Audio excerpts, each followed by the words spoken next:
Hello everybody, what's up? How we doing? How's it going? How we doing today? What's up, what's up, what's up? Welcome everybody to the stream. Sorry I wasn't there yesterday, my mother is on visit, so we had a nice day. Today we worked all day in the garden. Now it's time to grind some Illuvium. And the goal is to do all the daily quests. That's the goal for today. I also want to do a tier list for all the best Illuvials in Gauntlet. That's another thing on the list. And yeah, then we're gonna jump probably into Survival Arena, and then we're gonna jump to some weekly missions. Weekly is not on the priority list for today. Do all the daily missions, do a tier list, and then weekly missions. That's kind of the plan for today. I can show you here the missions for today. I wish we could do it together, wave 30 in survival, but everybody has to do it on their own. But I'm gonna be explaining my thought process when I do it.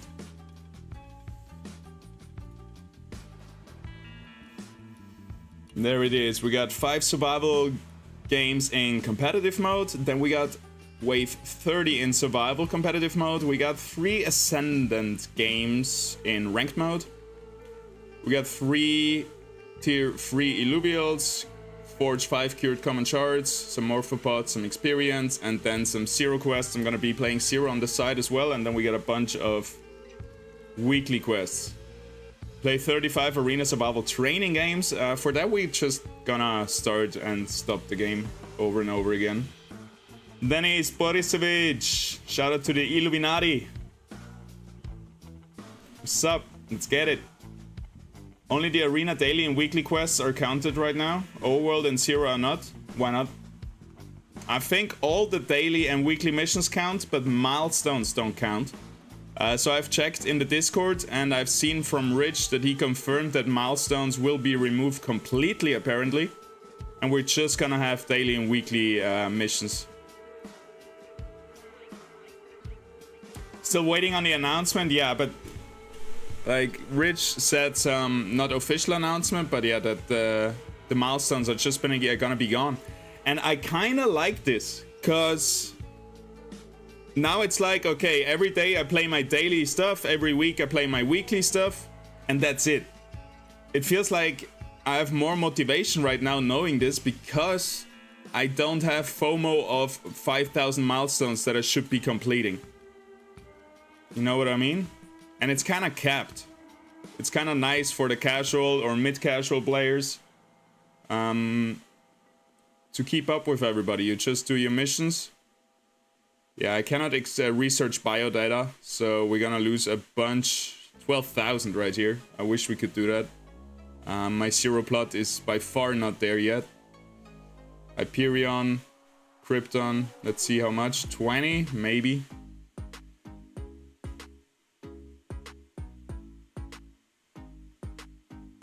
They don't include the Zero and Overworld quest in the pinned message. Wait, let's read it together.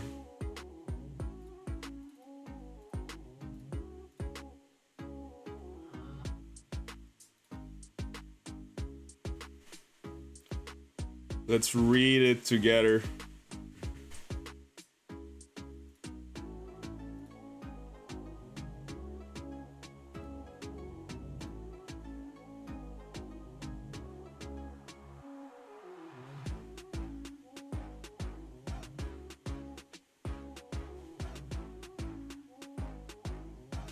Where is it?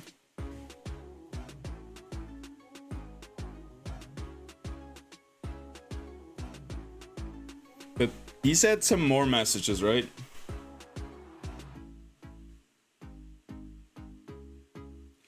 We got arena daily missions, arena weekly missions, updated milestones. Well, then a bunch of times in other comments he said that milestones don't count. But I guess we're just getting new ones and the old ones don't count.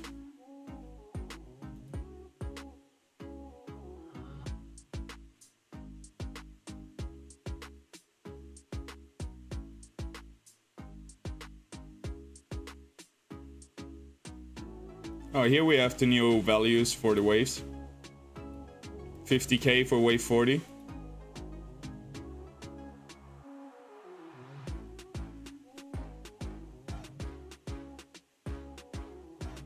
Does he say anything about 0 rewards?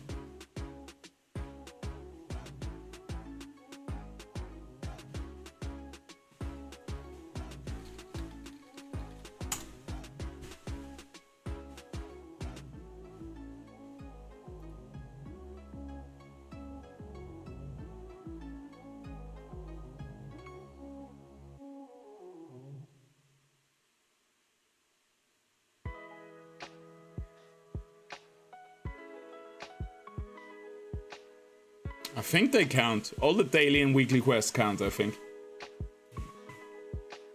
Doesn't this mean if everybody does the daily weekly, then everybody gets the same drops, so no way to do more and get more?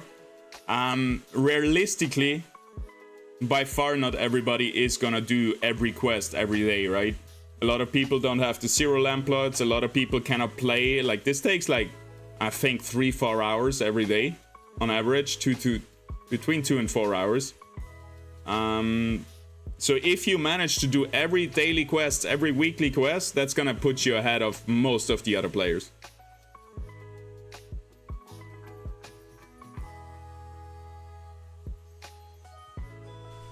Conclusion, there's 0 info and nobody knows anything 100% without an announcement. Well, there's not 0 info, but yeah, we don't... Where did the pinned message go? The pinned message was just removed, or maybe... No, I'm in token chat. Alright. I thought they removed it in order to bring a new announcement.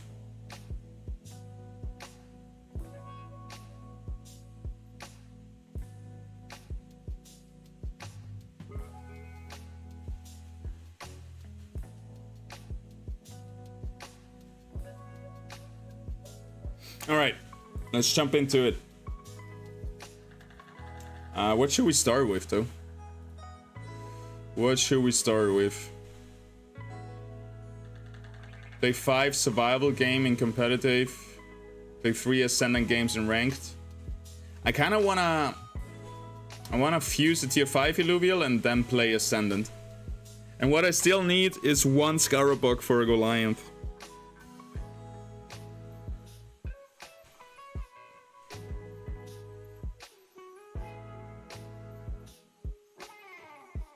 Get just 3 tier 3 Illuvials.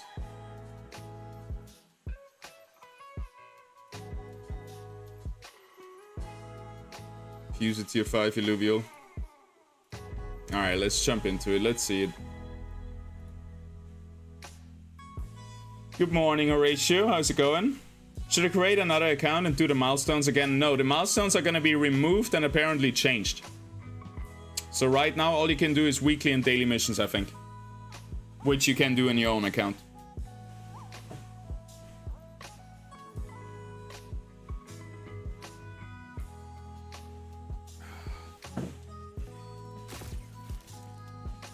I'm still in a stage 3 run here from last time. We couldn't find any rare Illuvials. Well, actually, don't we have a bunch of them scanned? There's a flare.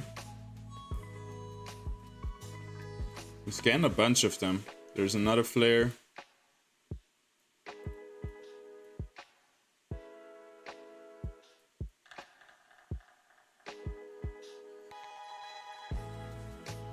There's a holo ace.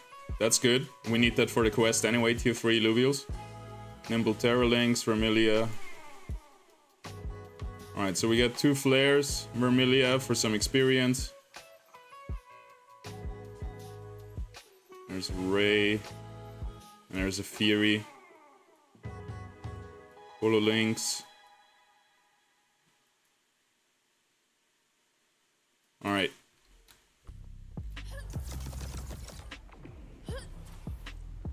Will there be other ways to get airdrop points next update? I'm not sure. We'll have to wait for the update.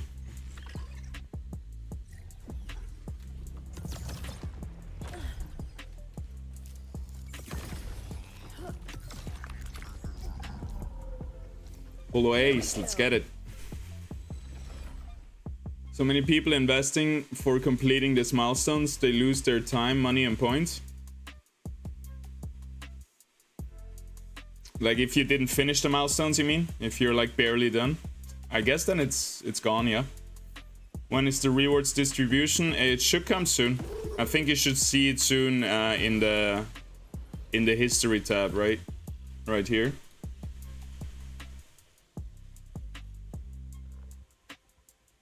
History. We don't see it yet, but should be updated soon.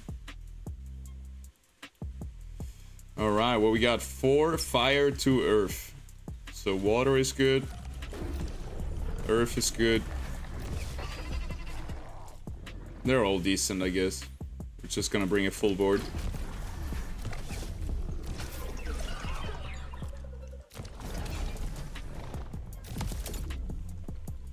Kinda like that. They got attack damage, omega power, crit dam. How many rogues do we have? Not many, huh? Almost none. There's a Scion which will hit hard. We got the C4s here with no granite, so we're gonna focus the C4s first, I think.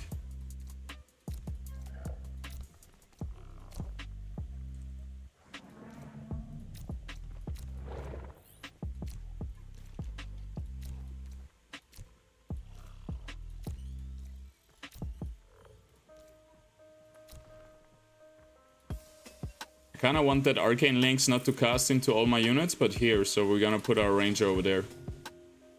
See what happens. I think we can do it like this. I don't think we need much consumables. Maybe just like one tanky one from the outside tank and that's it. The game needs to go competitive soon. No one wants to play this overworld anymore. I think people want to play this overworld, but people also want to use their stuff in competitive gameplay, right?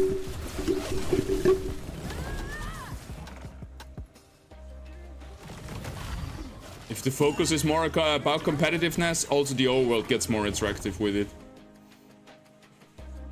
Wait, 40 points has been changed to 50k? Yeah, we expected that. You have the broken toxic gun? Of course, I have the play to win gun. The staff, actually. Cool dinosaur YouTube thumbnail. Yeah, I think I'm gonna start using some AI generated thumbnails for the YouTube streams. Might as well. Alright, capture the holo ace, not the other one. I've made that mistake before.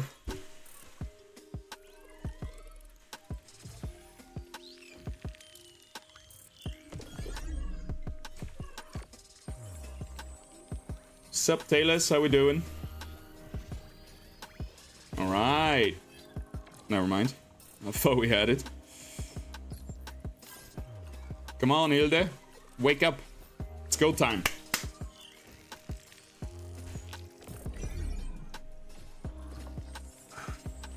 Dude, I can barely lift the water glass. Garden work is hard, huh? Just going around with the trimmer. Zzz. Yeah. Come down here. What a beauty. Maybe a hot take, but I like the holo versions more than the dark holos. Beautiful.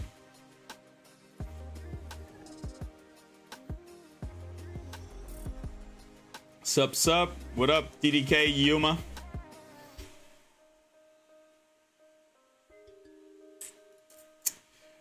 I got a hard stop in... Alright, in 4 hours. That's easy. We're gonna have our first new ICC meeting in 4 hours. Excited for that one. And I have to prepare a little bit, so... Yeah, and, like it's in 4.5 hours, so I'm gonna stop the stream in like 4 hours. Alright, now we just keep fighting for experience. Until we lose all our stability.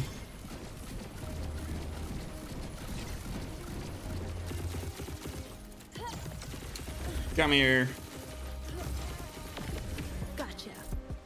Gotcha. I need a better stat Tiru, but I'm not gonna capture one in a stage 3 run. That seems a little bit like a waste.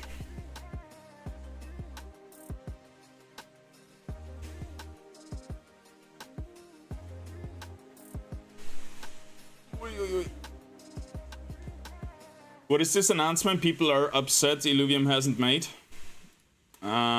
Just a clarification on all the milestones and airdrop points and all of that stuff.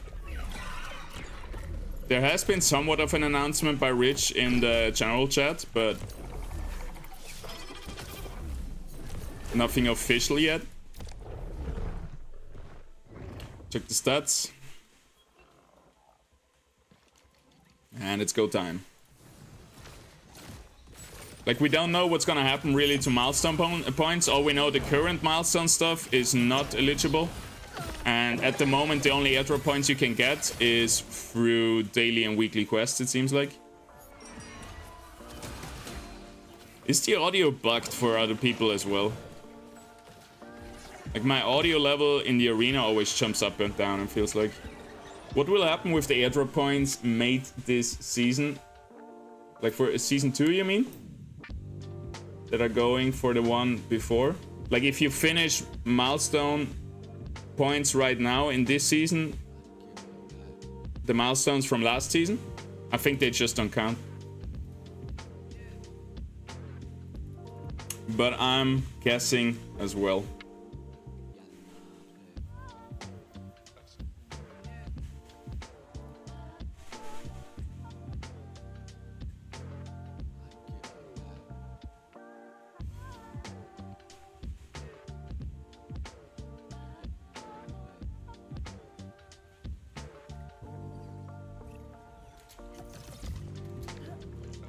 Alright, I think I'm gonna start shooting down some rocks. Because there's no big illuvials that we really need to capture. Gotta leave some rocks in the middle. Just in case.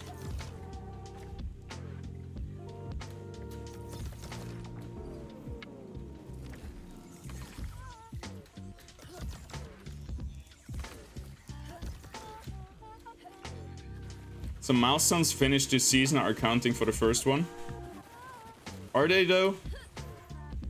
It might just be a bug that it looks like they're counting, but they're actually gonna remove it, and they took a snapshot of how many points everybody got at the cutoff date.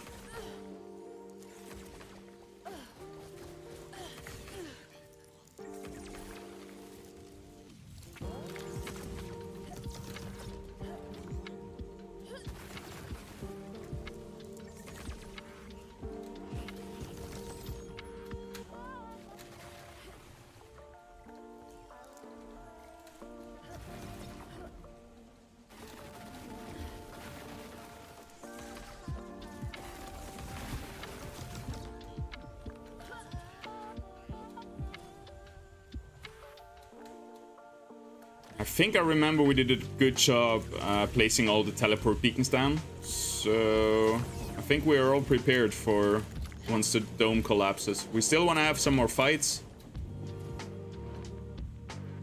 Want to use that experience. Get the most experience that we can out of those encounters, out of those stage 3 runs. And I want to go for the Fury or...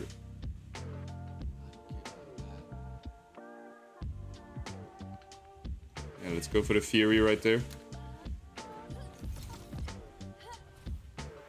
If they make new milestones, then there isn't much point in doing daily weekly. Just like last season with milestones, you can get millions, but with daily weekly, you get a best 50 total points. Well, the milestones today, like there is... Well, let's check. Like this one gives me 1,600, but the weekly one, for example, fuse a tier 5 Illuvial, 17,000. So you can get a few 100,000 with the weekly daily quests, I think. It's not that bad. Might make all the difference. I kind of like it like this. I would kind of be in favor of not bringing in milestones and just do daily weekly. We're not gonna... we don't really know how the new milestones are gonna look like, right? So I would prefer to just not worry about it too much, and once we know what it's gonna be, then we can talk about it. For now, daily, weekly is all we got. That's what I'm focusing on. Will Overworld be like Palworld in the future? Hopefully it's gonna be better. We're trying to bring in some Palworld features. For example, have like your buddy with you. have your Illuvial with you to go around and also fighting the Illuvials in the old world and stuff like this. But I think Pal World fell off quite hard because it didn't have really late game. Like, it doesn't have any PvP, so the late game, the end game is kind of boring, I think.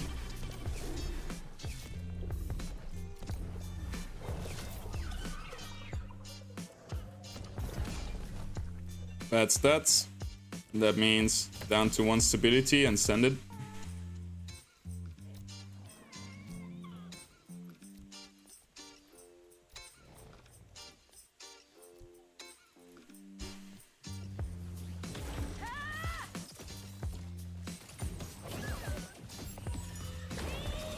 In addition to being a content creator, do you have any other source of income to support yourself? Yes, I got elected to be Illuvium Community Council, which pays 1,500 a month in Illuvium.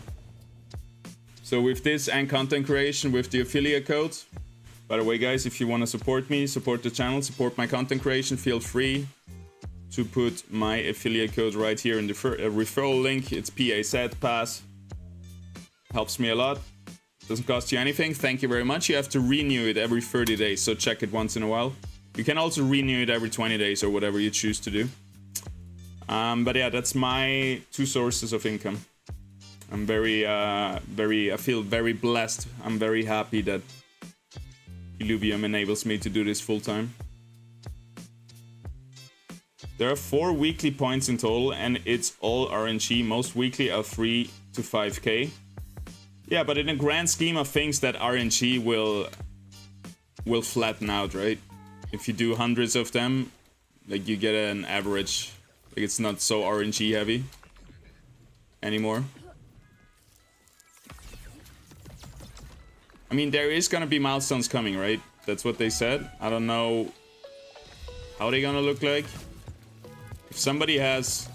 I mean, all you gotta do is go in the Discord. And then in the Discord, in the search bar, type from Rich. And then check all Rich's messages and see if he said anything more. I guess we can do it right now too, if you guys want. We can try to find it out together. Alright, Airgun Rifts opened up. Let me finish this stage 3 run first.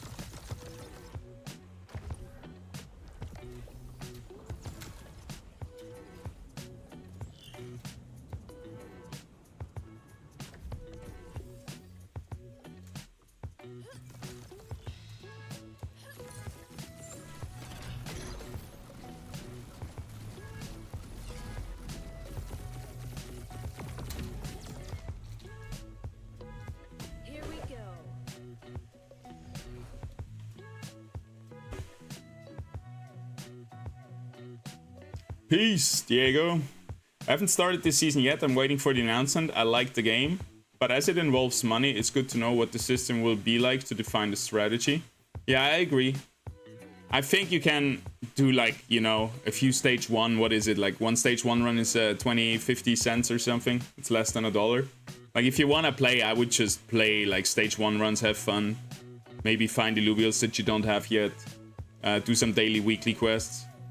You can just play a bit without, like, committing too hard until we know, but yeah, I get where you're coming from.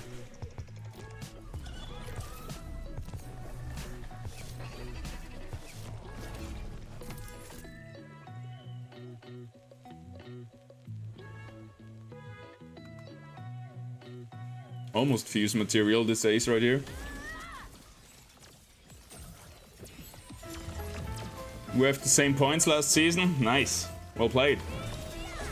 But you have 4 weekly per season, so you can't really do hundreds to average them out. But yeah, we needed an announcement to clarify everything. Yes, that would be nice. I think they're waiting for the announcement until we have implemented the new system. Until everything is, like, set in stone, you know? Which should be soon. What can you do?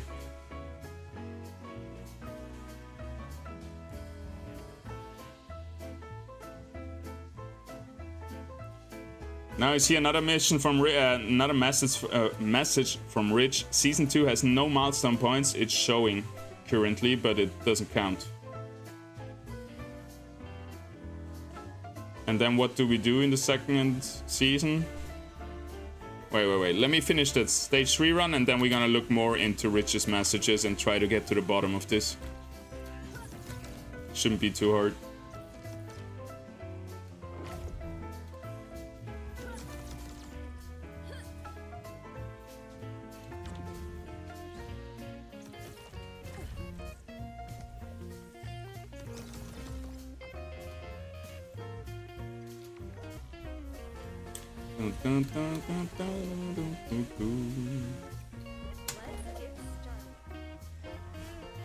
We're gonna find the answers to all our questions.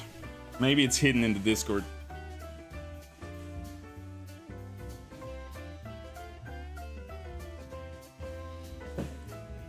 Bum bum bum ba-dum ba-dum bum bum. Alright, we're out of stability, that's good. We used it all up.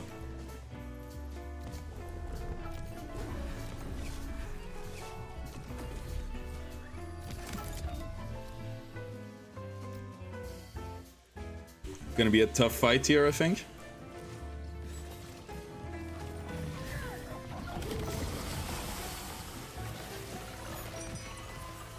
No, we're looking good. Such a strong team that we brought. And with this broken ranger weapon, 10k damage in 20 seconds. Easy wins.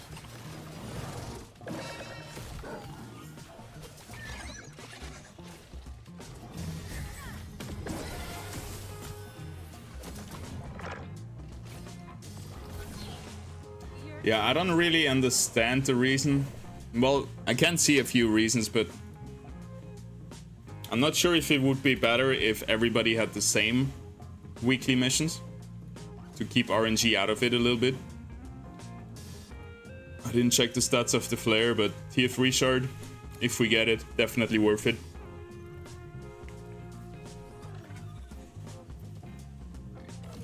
Nope. Oh, we have one more try. 14% isn't too bad. Mr. Pangolin. Such a cutie. Alright, see you next time.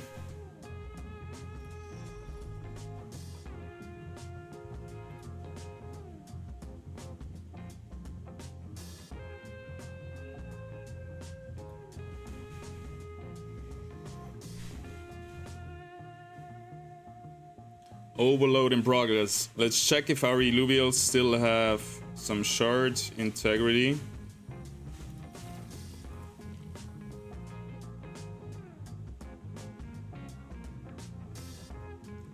They're all still alive, so we should do one more fight.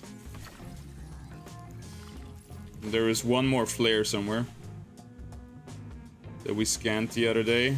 Right there.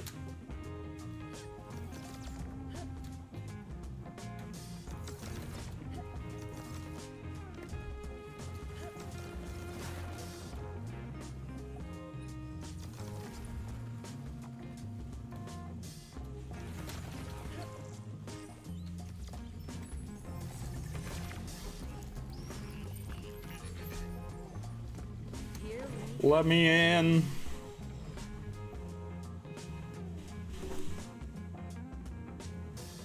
Yeah, it's a bit confusing, eh? You kind of can find out what's going on. Like, it's really hard to get all the information. It's like scattered around the general chat, and you have to search through it to find all the information, which is a weird way to do this whole thing. Like I said in my video and in the last stream, I think they should just spam us with announcements. The more the better. I don't see a big reason to not do that. Let's see the stats. Whoops. Okay.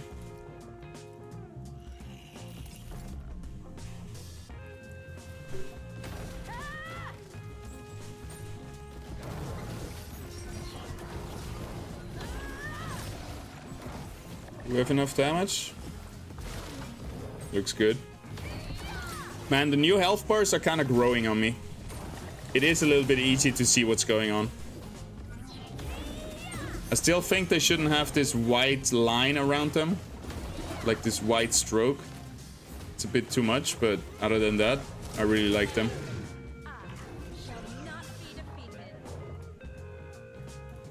Like they need a bit of polishing. I think they stick out too much. They don't. They look not like they belong there, even though I like them. They don't like fit really the color palette or whatever of the rest of the game.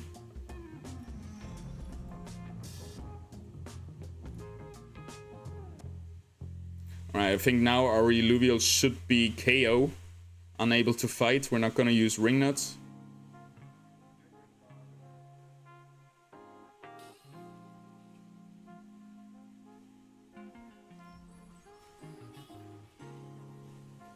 Yeah, most of them dead. Alright. Shoot them some rocks and get out of here. Oh, there's another Aegon Rift. Over there.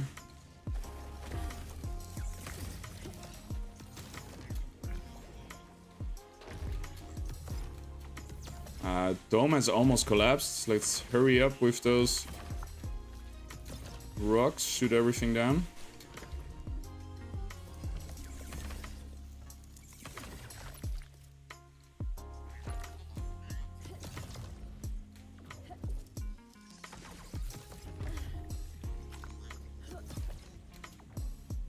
There we are. Let's get out of here.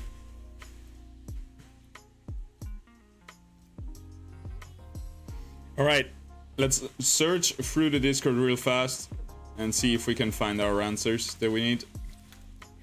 All the answers we're looking for.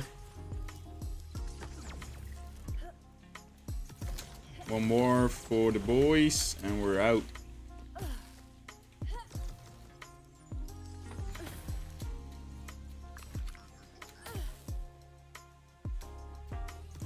Space Piss.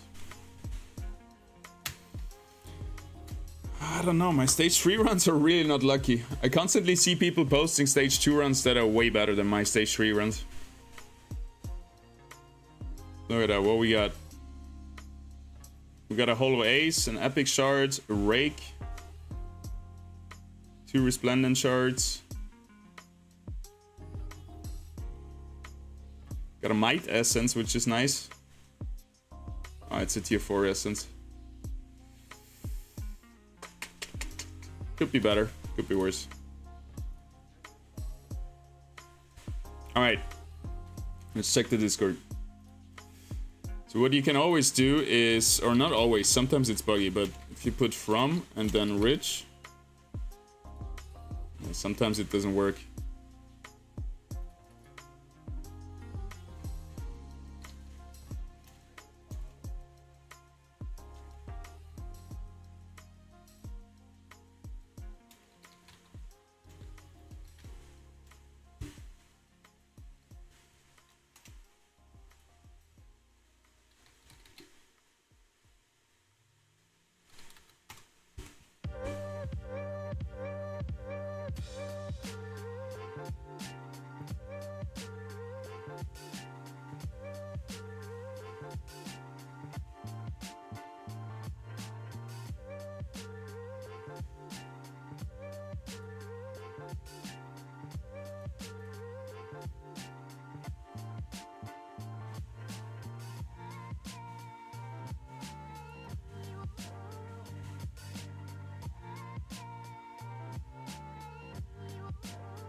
Milestone points have been removed for Season 2, making these achievements a way to showcase your skills without impacting players' total score.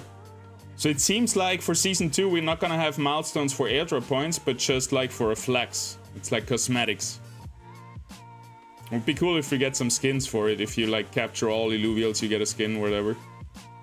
So it seems like what I assumed, that only daily and weekly missions count and milestones are just for fun. Milestones kind of cosmetic now. Daily missions will be the key to grind points, am I correct?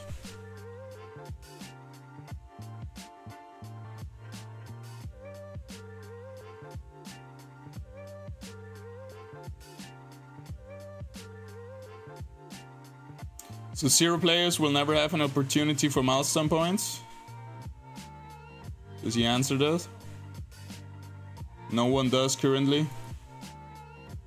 Will there be a reset on Ascendant leaderboard eventually? Why not just do it? Milestone won't reset or will be adding more quests.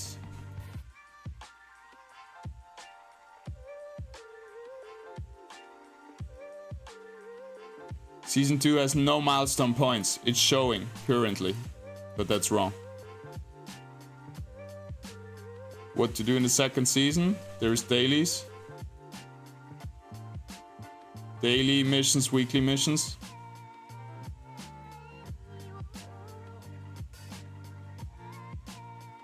So I kind of like it. Like now it's more about how if you're daily active and put in a few hours every day, you're gonna get a good reward. It's not gonna be about if somebody manages to put 400 hours in this season, he's gonna get the most. Which is another approach. I also like to incentivizing the hardcore players, but this way it's a little bit fairer for the not hardcore players, so I kind of like that. I kind of like to incentivize daily active users over the hardcore grinders, you know? Like now everybody kind of is like, okay, I log in every day for a few hours, do my daily weekly quests, and that's it. No FOMO. I did everything I could do this day, I come back tomorrow. Like, people will be happier playing the game, people will get more points, and it's all about being active every day, but not for 10 hours. It's enough if you're a few hours active and do your quests.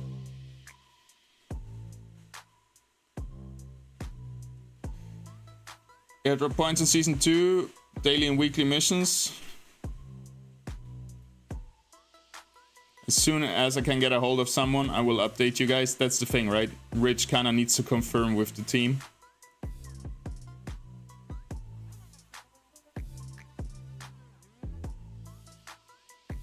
The one for those who played survival 10k times won't be changed. Yeah, that kind of sucks, right? Because we were under the impression they would stay.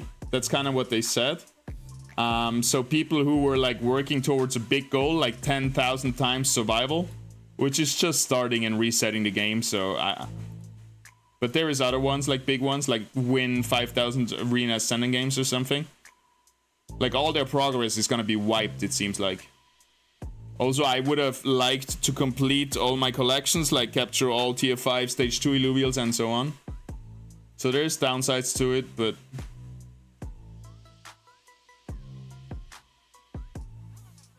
Milestones stay, milestone points no more. So I can still complete my milestones, but it's useless.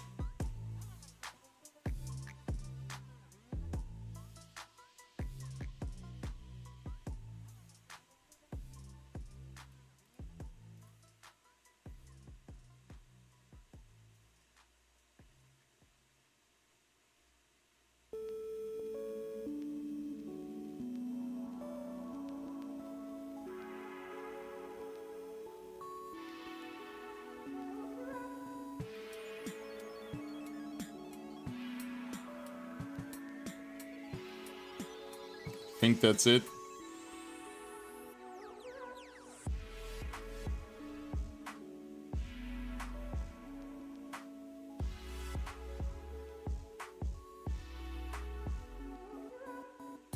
In any case, we need an announcement explaining all these things. Yeah, you cannot expect everybody to look through 500 Discord messages like we do right here.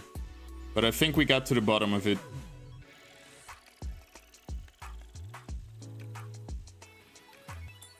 Kieran's birthday. Missed it. Not Warwick. Alright, I think that's it. Everything clear now? We're all on the same page? No matter if you like it or don't like it, at least we're kinda informed on everything that we know that is known so far. I guess.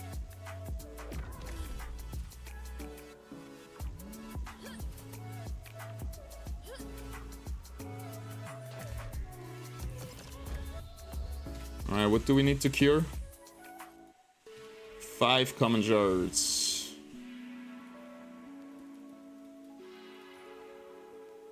Can you explain again? There is no more points for milestones this season. So the milestones will stay, but if you complete something, it doesn't give you any more points. The only points you get this season are from weekly and daily missions. That's it. Maybe I should have looked into this a bit better before ranting in my last stream and video, but I think a lot of points are still valid from the video. Like, it's still wrong that there is not a big announcement explaining all of this a little bit clearer. It's kind of weird that it's just pinned in the chat, but I guess Rich did all he could.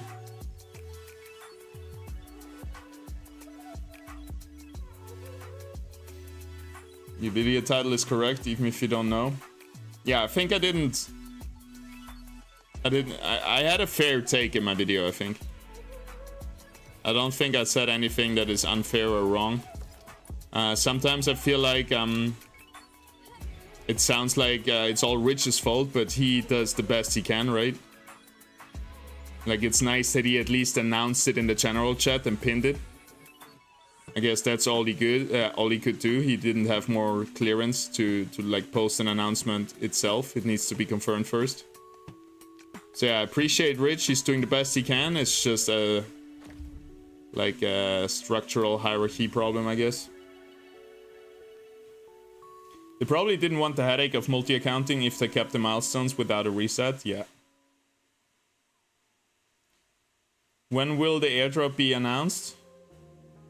What do you mean? We know how much airdrop, we know how much season, the new season has started. Like, the only thing that needs to be announced is the clear rules, but we kind of know them now, right? It's her completing wave 30 in survival for the daily quest.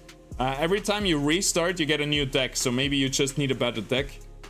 With some decks, it should be pretty easy, but yeah, I know what you mean. Like, there is some really hard waves sometimes in wave 20 or whatever. 3 tier 3 Illuvial. Capture 5 tier 1 Illuvials. Feels like this is still here from yesterday. It didn't show up in the homepage, did it? 8 infused resplendent fire gems.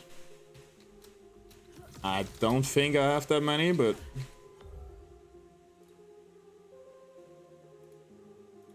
I don't even have the essences for it. I have 2.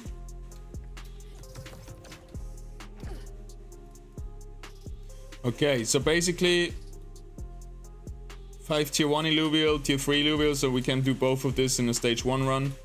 Capture tier 1 Illuvial 35 and then fuse a tier 5 Illuvial.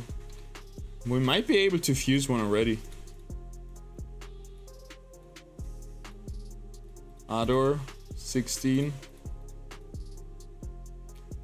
Foe 26. We can fuse that foe. Good stats except resistance.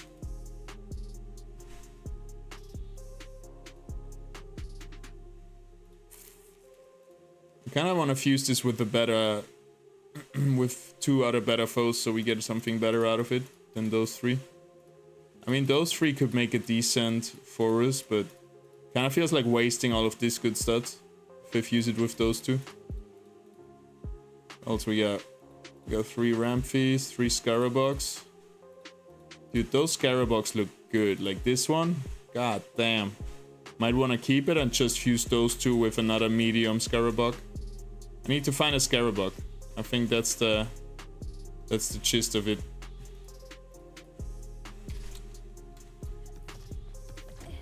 That's the weekly quest, right? So we can wait for tomorrow where we maybe have some quests where we need to do stage 3 runs anyway. And then we can find a Scarabug. Stage 1 it is for now. Maybe change the team. Maybe level up some Adors.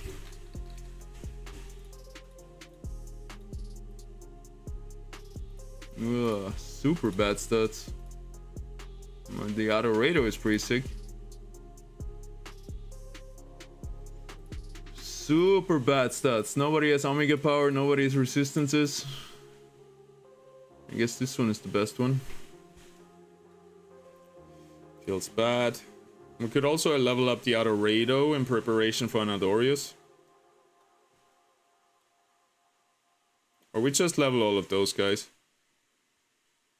Maybe swap out the Matu. It has almost perfect stats, but I never end up playing Matu, so maybe we don't want to level it too much.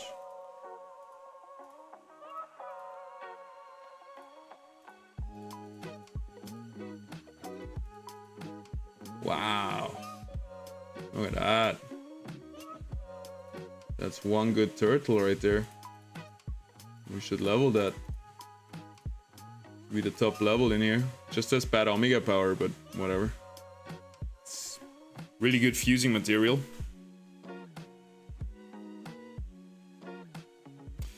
It's hard to get rid of anything here because we have a really good team, it feels like.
Fuck it.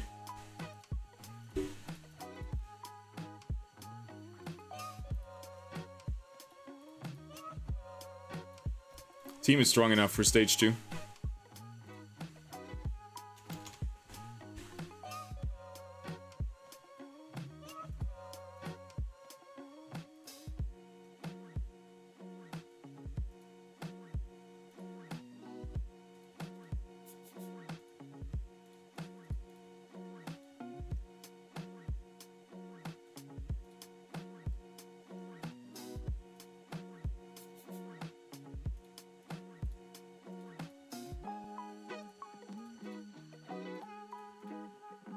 Oh, yeah, I remember. Wait. Yeah, we got the new Cairo Blue, right? That's the one I captured last time. With decent resistances. Sorry, I'm almost out of here. Let's just level Adorado, I guess. Or the Ador.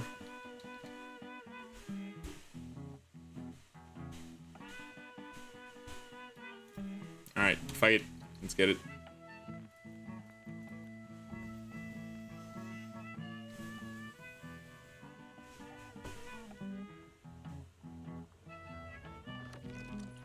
Do you have any idea how much 1.3 million will be airdrop points?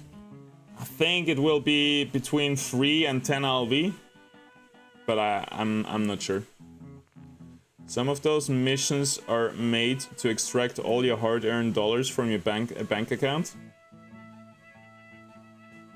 I guess some are not really worth it. It's good to identify them and then just not do them.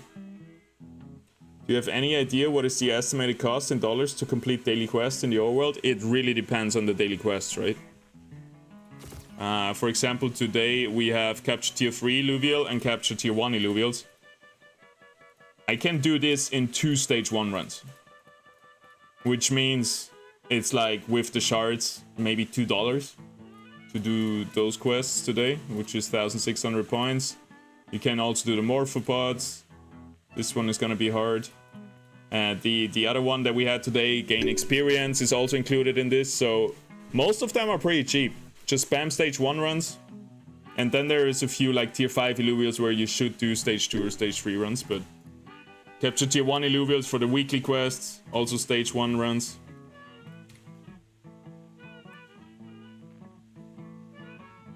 Just daily and weekly points will push so much towards multi-accounting. But you cannot use with the same computer, you cannot log into, like, you cannot play 2 different accounts in the same 24-hour period, right? That's a rule that's on the terms of service. So it's very easy for them to identify if you have been playing more accounts in one day, and then they're just gonna ban you. So it shouldn't be an issue, I hope. Doing stage 3 lose so much value if there's no milestones to do on it. I guess. But then the floor price will go up, right? If it's not worth doing them, and then it becomes worth it again. I think since we have a free market, not many people, like nobody will sell very much below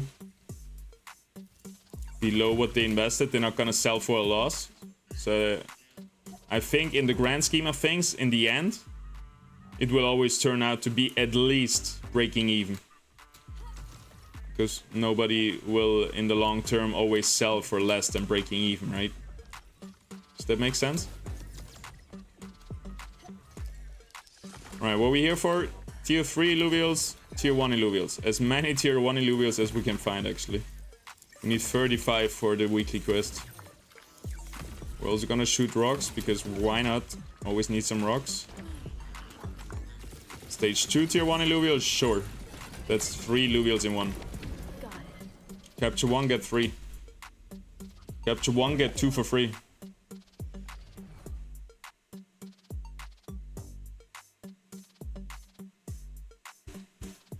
Sorry for asking again, didn't hear your answer. It lagged. Did I lag or did you lag? By the way, guys, how's the stream quality? I changed it a little bit. I think it should be better. How much for 1.3 million? Between, I would guess, between 3 LB and 10 LB. But that's just a rough guess.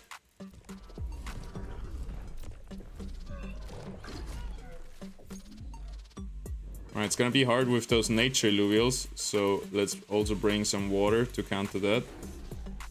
Then we should be all good, hopefully.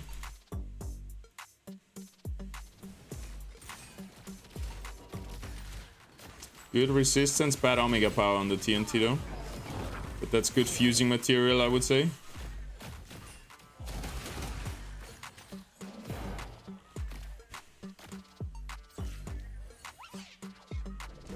Life is smooth on my part. Nice, good to know. How's the microphone quality? Because right now I'm not filtering out much background noise. So if I do this, you hear it, but I don't know if that's annoying for you guys. The good part is I think my voice is less distorted. It's more like the voice itself has a better quality, I think.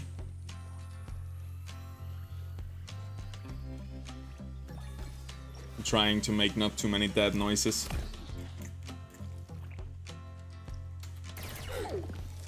Yow! The snail line is so cute. Hey, good fusing material. Good fusing material.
All right. Now it should filter out the background noise again. I hope the audio quality is still good.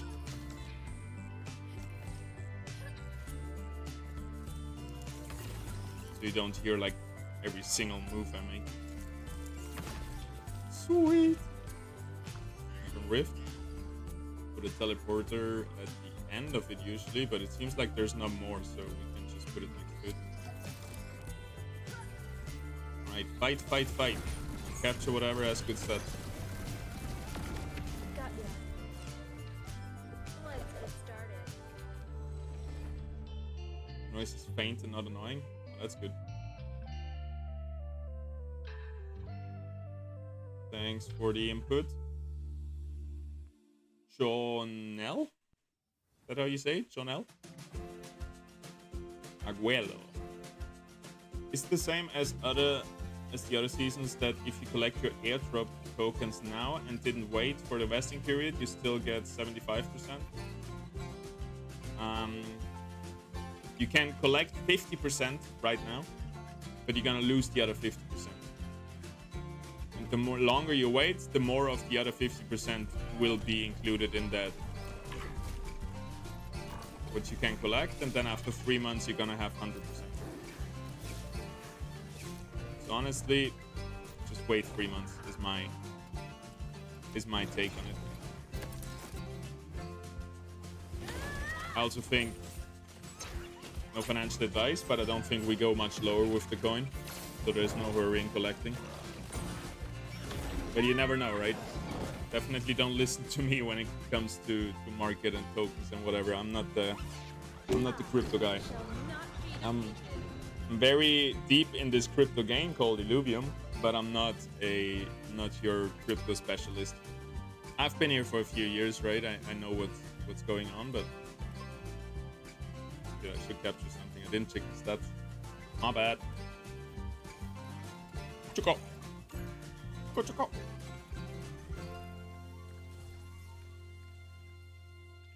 Thought it was 75%. I think they changed it.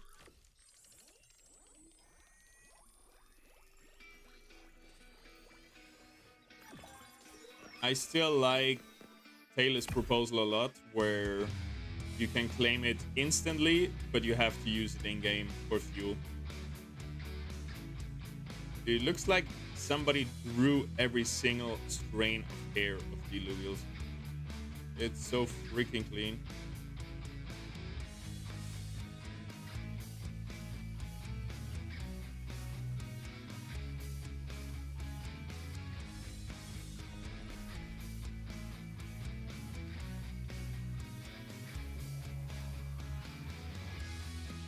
By the way, tell us what happened with the proposal. Did other people chime in? Do other people like it? Do you want to go ahead and write up a proposal and we take it to voting?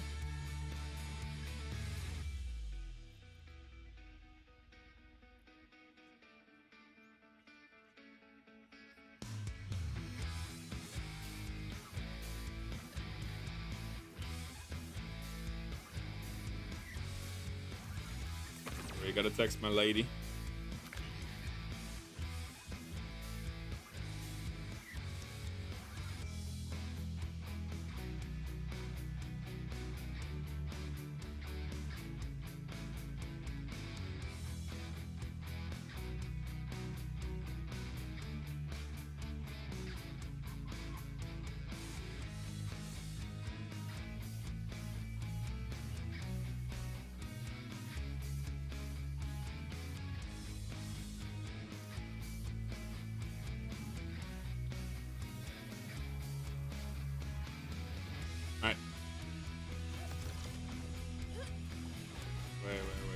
Back here.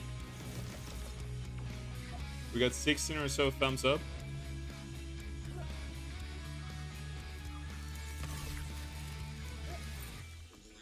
That's nice. Yeah, if you wanna write up a proposal, I think we can easily get the other thumbs up if we just, you know, do a post in Phantom or on my Twitter or stuff like that. So if you wanna look into the proposal drafting, I can assist you with that. My advice is to keep it as simple as possible, like really open, really broad. So it's just like, it can be a one-sentence proposal, right? That's not a bad thing. The IMC actually said they would prefer that with most proposals. That it just says, implement an option to claim airdrop point rewards with account-bound fuel directly to start playing and not having to wait for 3 months. Like something like this. It doesn't have to be this one pager, right? It can be super, super short. And you don't want to set anything in stone. You don't want to say, maybe don't even say like claim it instantly, because that takes away the possibility of claiming it after 2 days after it has been processed. You know what I mean? Like you gotta make sure there is no like nothing too detailed, too formulated, where they don't have freedom to shift it around a little bit, the values. Otherwise it's gonna get rejected by the IMC. All right, where are we at here?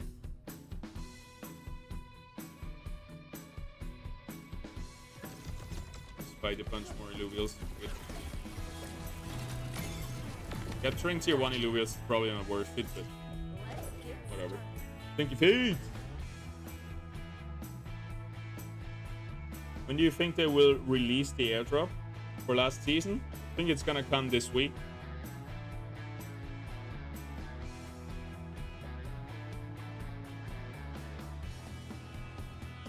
That's that. Decent stat. Also decent stat. Who do we choose? Bad attack speed. Rest good.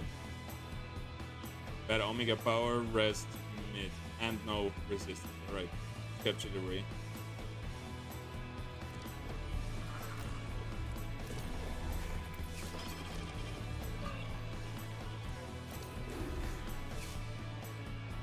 I was really playing Illuvium at the moment, waiting to have news about Season 2, also trying to stop spending so much. So we looked through the Discord again earlier, Stinky Feet, and we kind of got to the bottom of it, where it is milestone points. There is no, you can still finish your milestone points, but they're not your milestones, but they're not gonna give points. So all you can earn this season is weekly and daily missions, which I kinda, there is like pros and cons to it, but I kinda like it because it gives me less FOMO. I just know if I play daily, invest 2, 3, 4 hours, I'm gonna get all the maximum points for this day, and then I can let it go.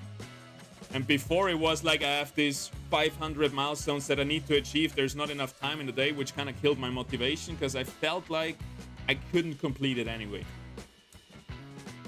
Like it was this steep hill that I felt like I could never climb, and now it feels like, oh, it's just like moving a few stones every day and that's it. That's my job for today. I kind of like that.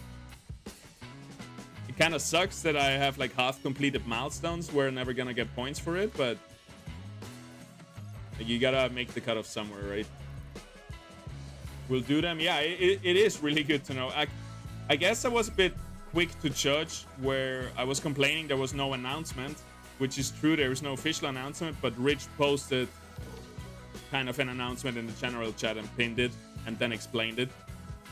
So that's my bad for not doing more research. I mean, we do it now, and maybe I throw out a quick video. I don't want to throw out a video because it feels like the official announcement is so close that if I do a video now, it's just going to be outdated tomorrow and not true tomorrow. So maybe just I'll do a Twitter post to clarify. But I kind of like it. It's very straightforward. It rewards daily active users over hardcore players, which I think is also good for the numbers and everything, and also good for the sanity of the players. I'm down with it. Obviously, we still need PvP incentivization. I mean, that was one of the main points of the video anyway.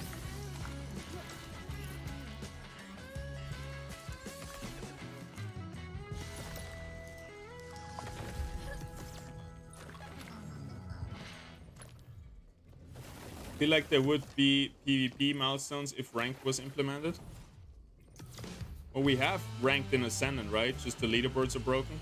They could do it for there now, and then, yeah, for Gauntlet. I don't know, for Gauntlet, we really need leaderboards first, because otherwise there's no players. And it's gonna suck if you have a milestone, but nobody's playing it. But then if everybody has a daily Gauntlet milestone, it should be enough players to just fill up lobbies constantly. I'm still annoyed by the fact that casual brings in bots. I think the casual playlist in Gauntlet should just be waiting for real players, and then you should have a training mode where you just queue up against bots, right? I think nobody plays casual because after a minute you're with bots anyway. You would have to restart over and over. Whereas if it was like Leviathan, you just wait 10-15 minutes, but at least you're gonna get a real game, right?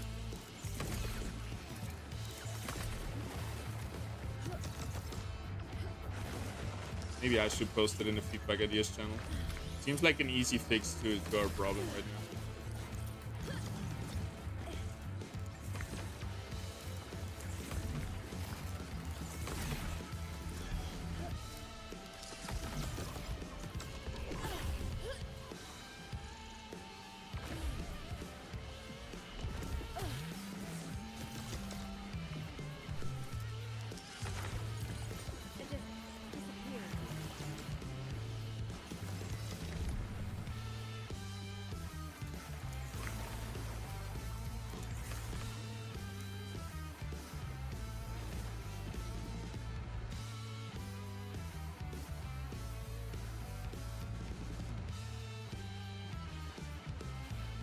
I don't care about my sanity, just give me more LV. That's funny. That is funny. I hope that's a joke.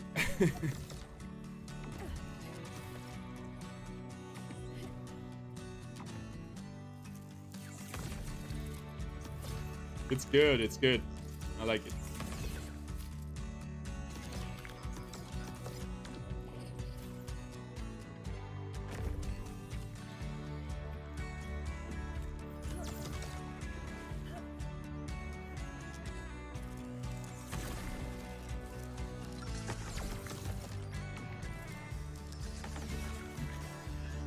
That's it. Kind of focused on rocks too much again, but whatever. I stopped trying to capture tier 5. Those too many resplendent shards. Yeah, me too. I've tried to capture Forus. Those 3 resplendent. With tier 5 stage 2, I think it might be even better to use a master shard always. So what's the floor price of tier 5 for stage 2s? Probably around 20 bucks, isn't it?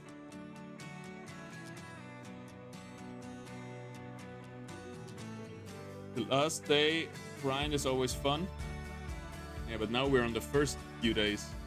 It's already 4 days into September. Crazy. How many LV rewards they gave before in Ascendant ranked? A lot. Top 100 got paid out. First was like 10, 15. And then it was like 10, 5, 3, 2. But back then, 1 LV was like 100 bucks, I think. So it also felt a lot more. Felt like a lot more.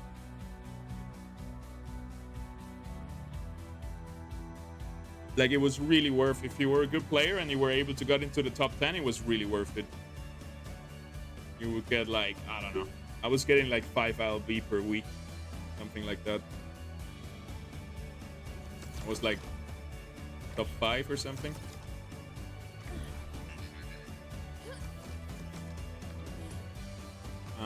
All right, we're still hunting for tier 3 Illuvials, tier 1 Illuvials.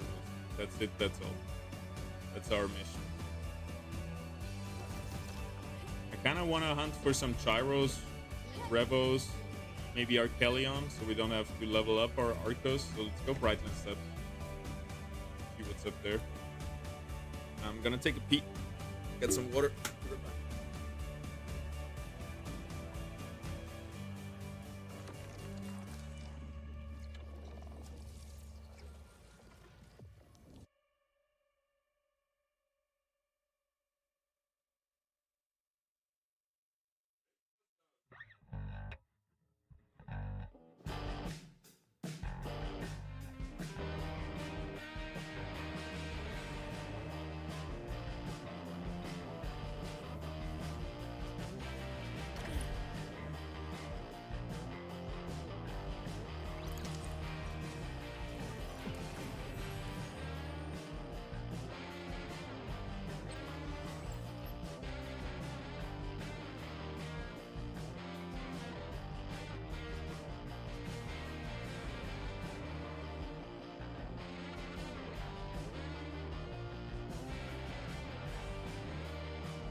That was in preseason. That was even before preseason. Before we had milestone points, we had leaderboard rewards for Ascendant.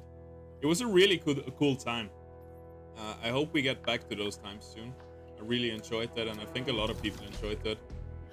Even casual players, like just getting in the top 100 was doable for everybody who invested the time and who watched my guides, I think. And I like that it was more about competitive. And I think we're gonna get that. I think all the community is on the fence about that. Rota, let's check the stats. Need a good rota. I kinda like this. You know, just hunting for good stats, Illuvial in stage 1. Chill, relax. Last chart is 22 bucks. At the moment, at the floor price for Forest is 11 bucks. How are people selling so low?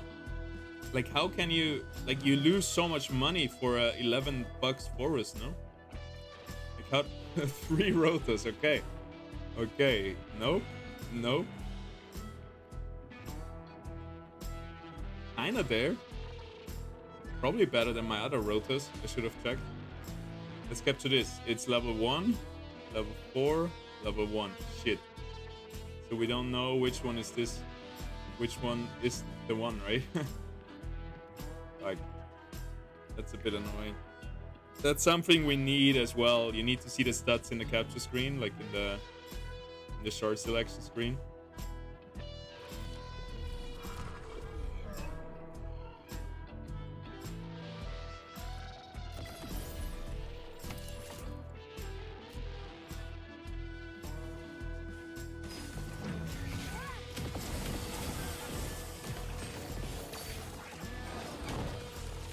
Makes stats available post-game, yeah.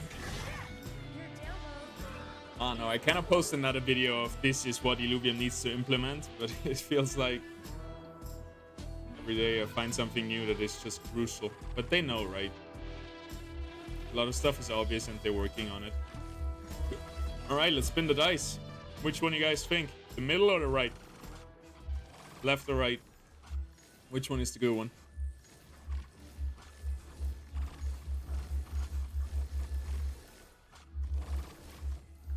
Middle one? Alright.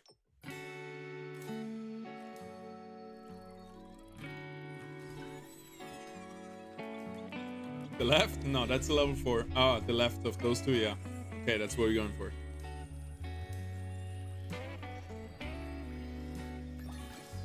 Let's see it, who was right.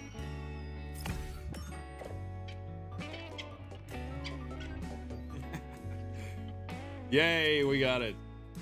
Good job, guys. We got him. We got him.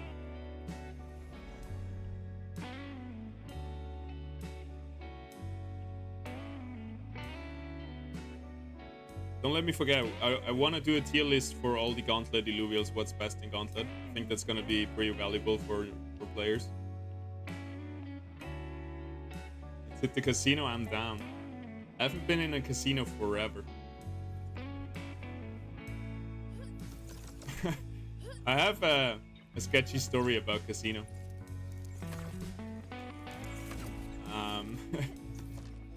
So keep in mind, I was very young and dumb. I was like 18 or something. And we went to a casino in Salzburg and we played and it was a good time. And then there was a table where there was just a stack of chips, nobody there. And for like half an hour, nobody there. Just an empty seat with a stack of chips. And I go there and I take the chips. I steal the chips. And instead of then just going out and getting paid out or whatever, I want to use those chips to keep playing. And I think I'm stupid enough to go back to the same table and the guy's like, yo, that's not your chips, right? And they caught me. They threw me out and gave me like house arrest. They banned me from the casino. Pretty sketchy. Not proud of it, but hey, I'm transparent. Let's get started. I usually don't do this. I never did it again. something like this. I don't know what was in me there. I think I was also a bit drunk. That's not an excuse, but just trying to think about what was going on. Never actually been addictive personality. Yeah, me too. But in casino, it doesn't hit the same way. If I'm sitting at home doing some online shit, then it hits me hard at my addictive personality.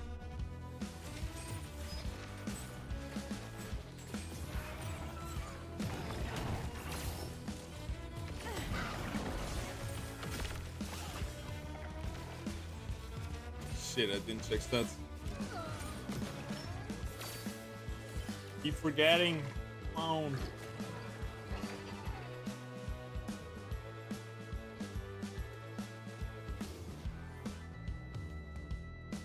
We get the Arcus. Fitty fitty.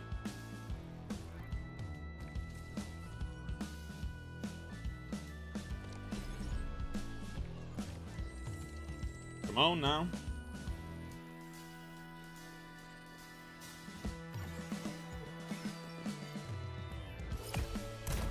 Yeah, look at that fat boy.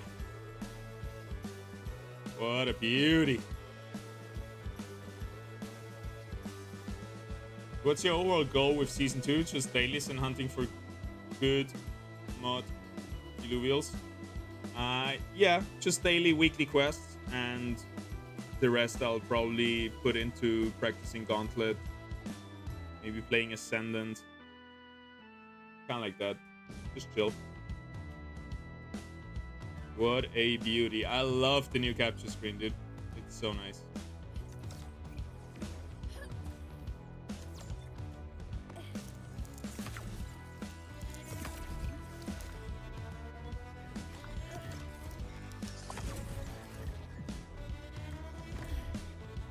There was a holo TNT somewhere.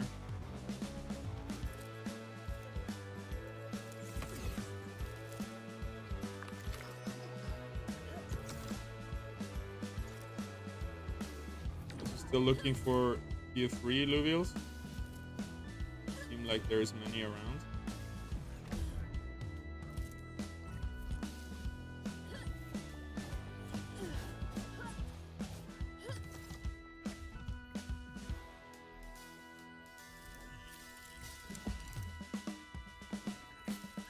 Links. Oh, a Revo. Hello, Revo. If anybody understands how people can sell Foros so low, let me know. Well, then again, get a... How much percent do you have on a Resplendent shard? It's like 30-40%. Ooh. That's good fusing material right there. Just missing Omega power. It's a shame.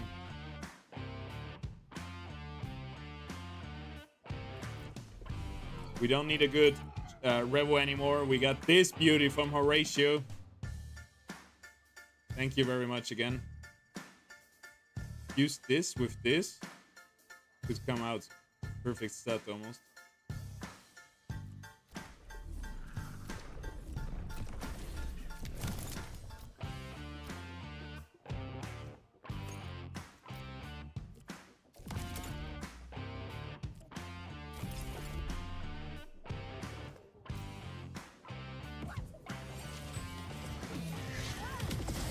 Weak modifiers will lower the value. The fact that it can be found in stage 1. That makes sense. Shall not be defeated.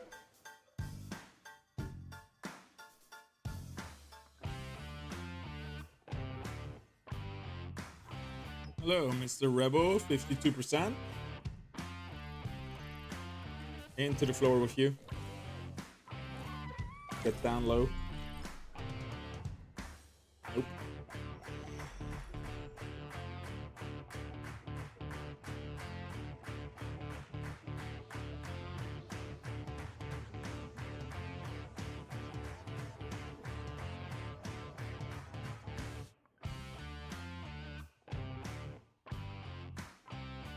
Alright, give me some tier 3 Illuvials. Let's finish those quests. I want to do the tier list.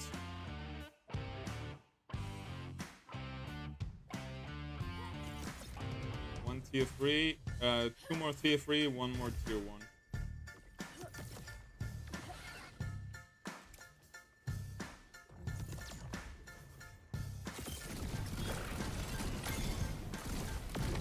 Gotcha. Just going for stage 2s. Here Too we easy. go. Can't wait to see what Kieran will say. Yeah, I think he's back now. With Scoriox and Sam. Oh, they have another AMA. I should schedule some AMAs. I'd like to do another one with Aaron. It's really cool to talk to him.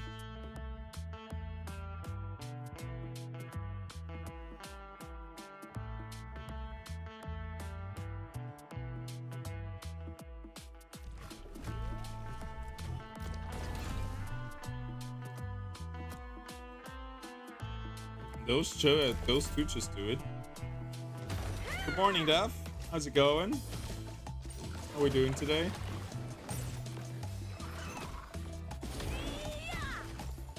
Should you check any tier 2, stage 2 links? They have possibility of tier 3 inside. Ah, true. I will capture them anyway, I think. It's kind of worth it. Axon went hyperactive. Seems like we're not getting through him. Our Seer is going hyperactive too, but it's slowly dying. Next shield explosion is kind of gonna fuck him up. Yeah, we're losing this one. I thought we could burst through the Axon before he goes hyperactive. Didn't work out.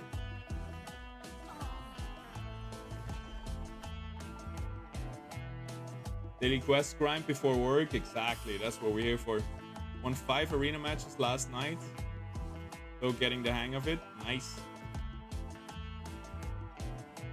Nice. Mentality man. What's up? What's up? How we doing?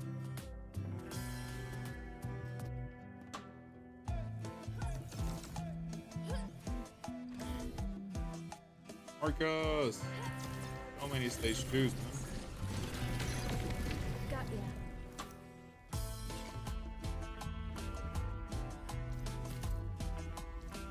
Let's get started.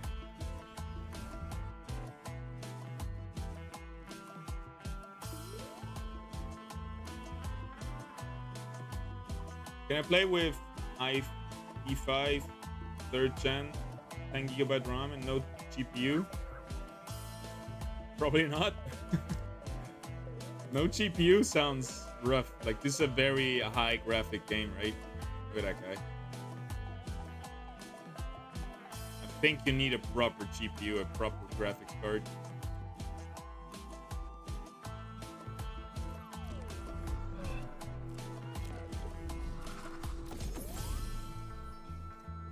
Worst stats in existence. Wrong starts on the Apon. We definitely want to have resistance and health on an Apon.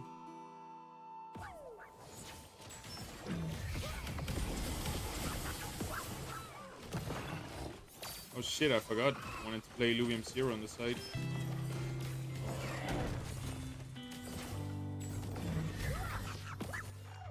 I shall not be defeated. I haven't looked onto my lamp loads in a while now.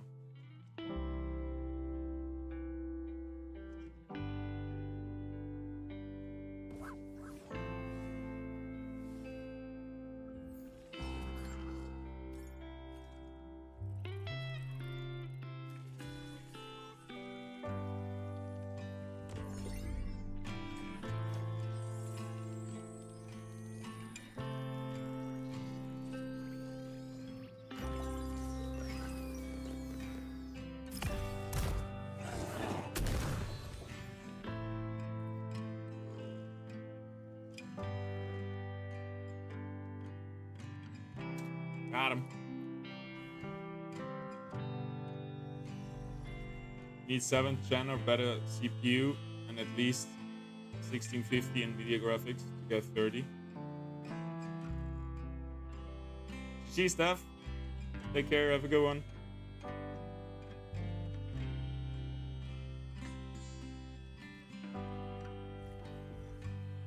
Capture 5 tier 1 Illuviums. Alright. Now we're just looking for tier 3s.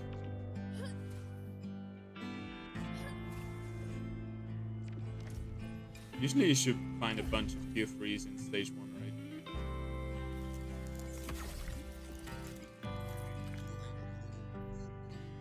I love this plateau up here. So much stuff.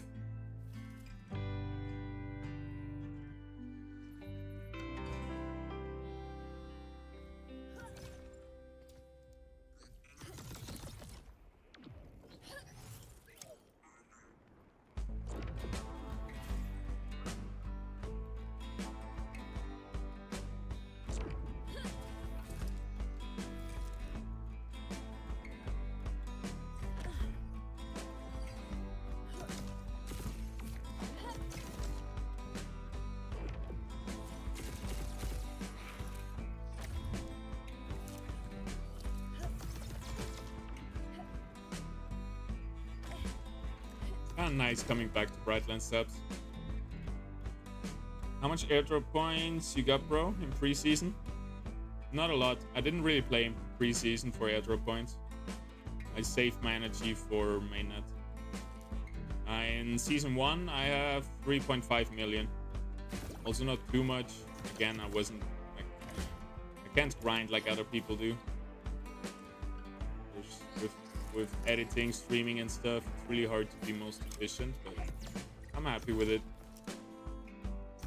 I'm expecting like maybe 10 LV from it, which would be enough. Which would make me happy already. No way.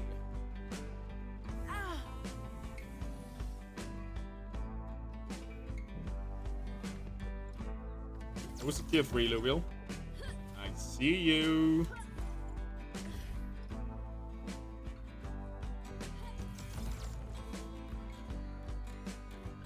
I was here, right? Eddie? I swear I saw a Eddie.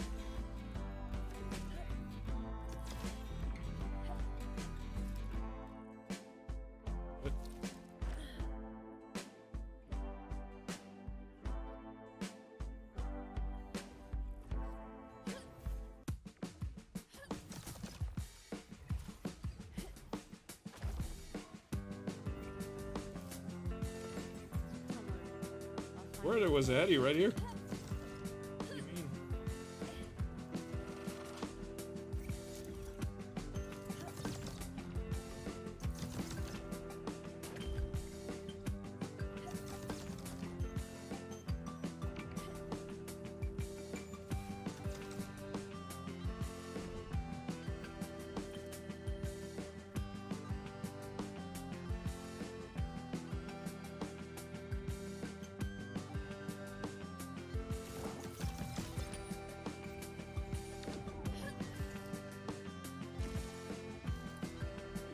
Monkey.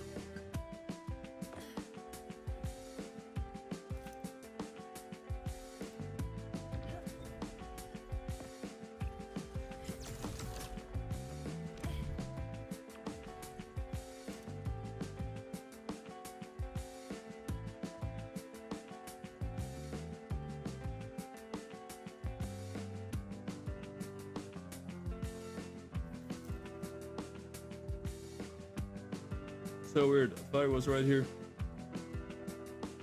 Ooh. What's down there? I didn't see it.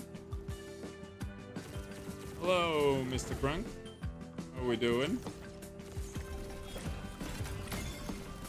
Even better. Gotcha. Let's get started.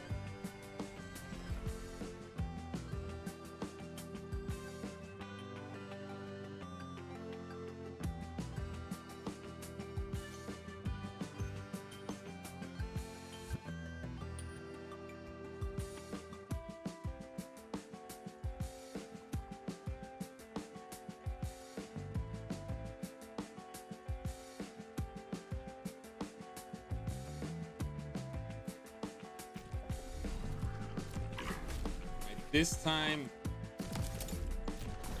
those two should be able to do it, right?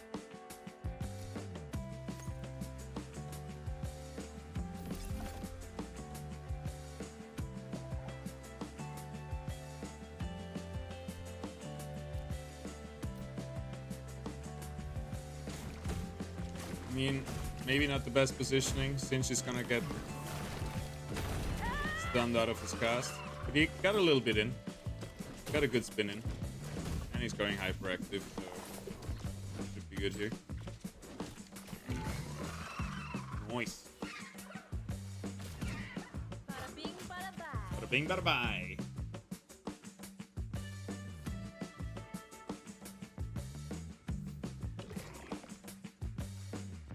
Here we can just spam them with feedback here.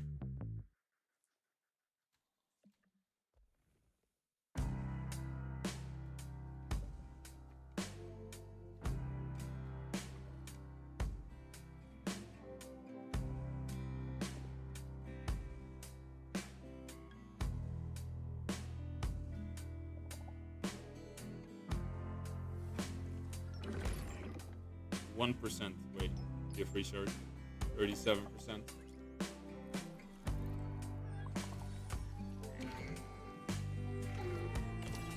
Hey. Come on now. Hey. That is rough. He didn't like that. He did not like that.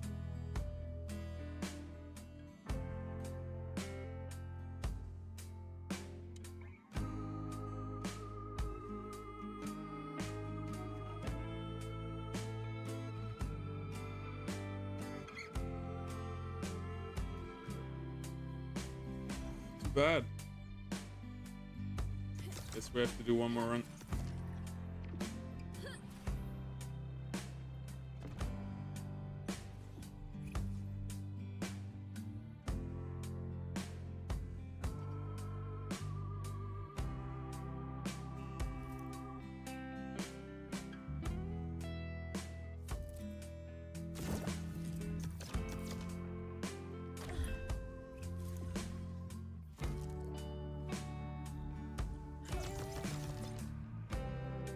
There he is. Oh no, that's Lynx. Thought it was the Eddie.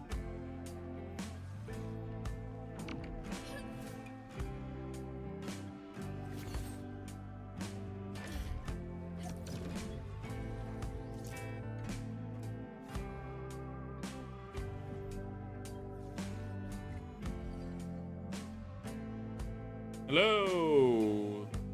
Hello, Mr. Dan.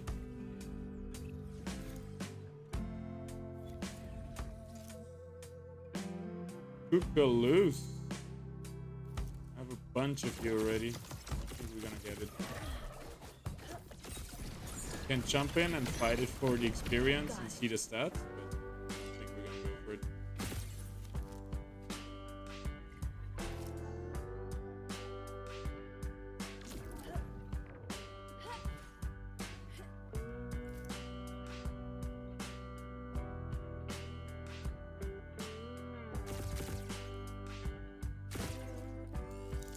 Salted.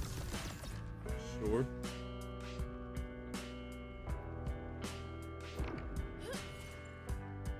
Why not?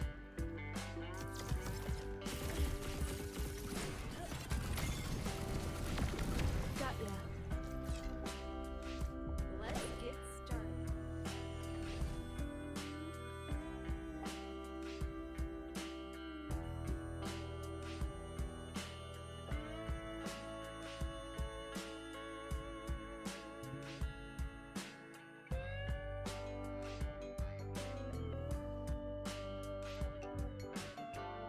Hey, great stats.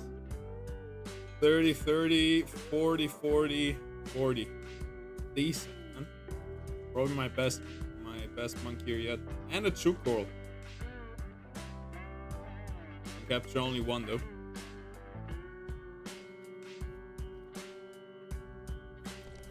Make sure we beat the encounter.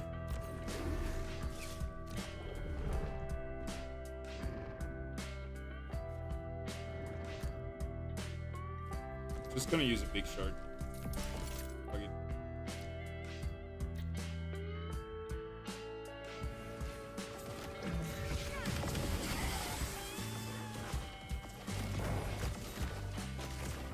So sad I was late watching a stream. Oh, you're still here.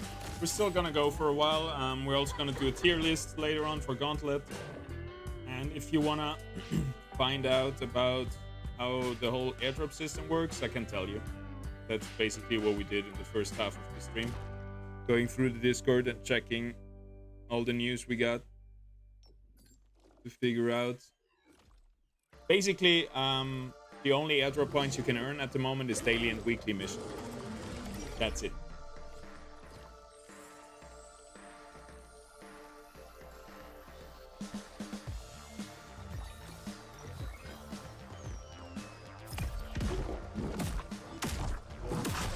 Yeah! Beast! Fuck yeah. Love this shit.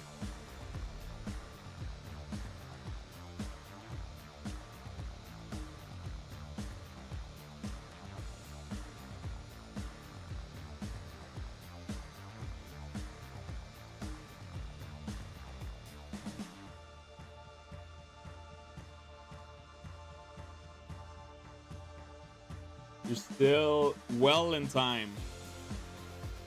So Dan MC.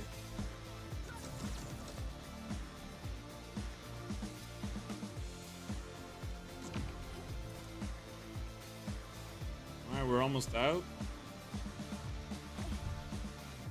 Let's get the Aegon Rift from on top. And then we can do hopefully one more stage 1 run. Should give us the last 2 tier 3 Illuvials. We can complete the daily quest in Arena. Oh, there's the heady. Right. And a big rock deposit. Of course, we're gonna find it all at the end. What else? Can't go too fast through those Airgun Rifts.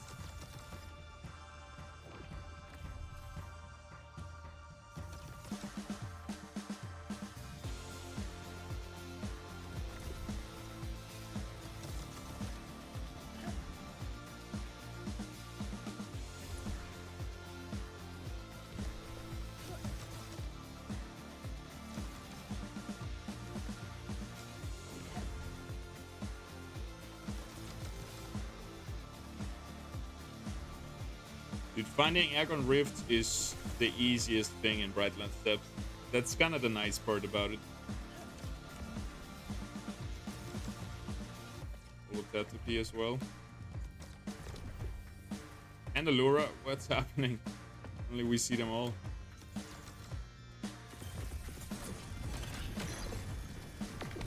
Gotcha. Gotcha. Here we go.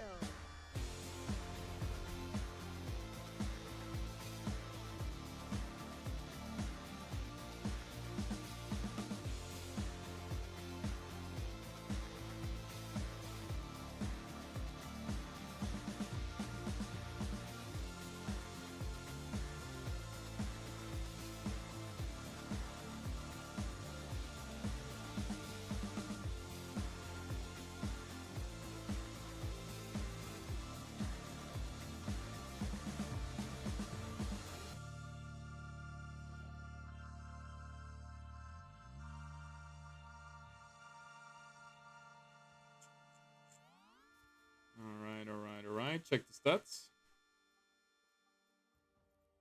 Nothing special.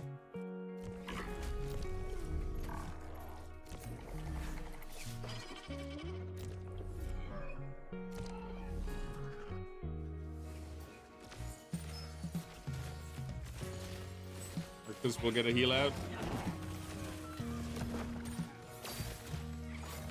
Beautiful.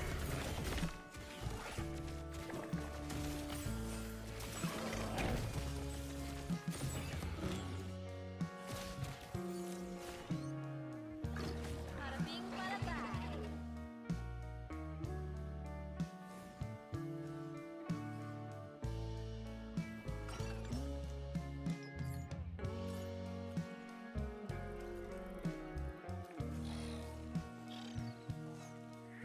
Come on, Hilda, get him. Get him, get him, get him.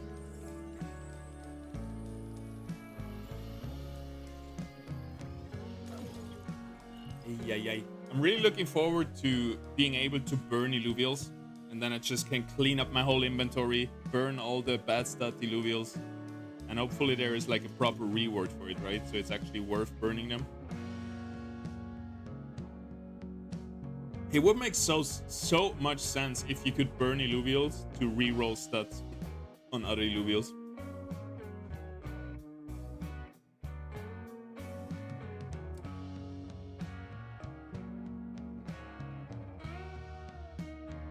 I would love to see that.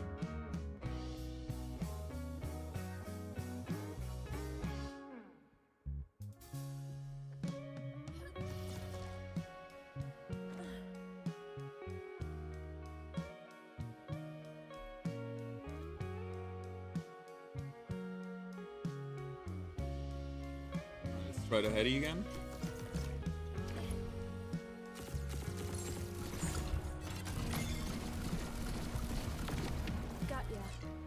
Otherwise, we take the big rock and we're out of here.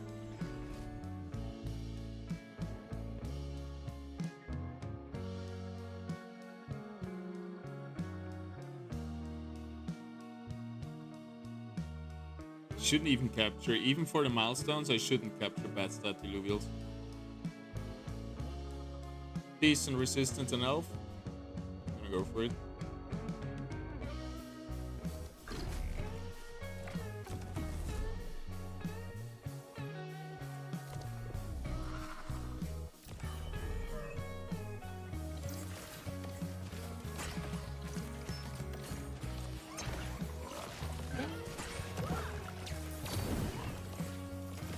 This weapon is really cool.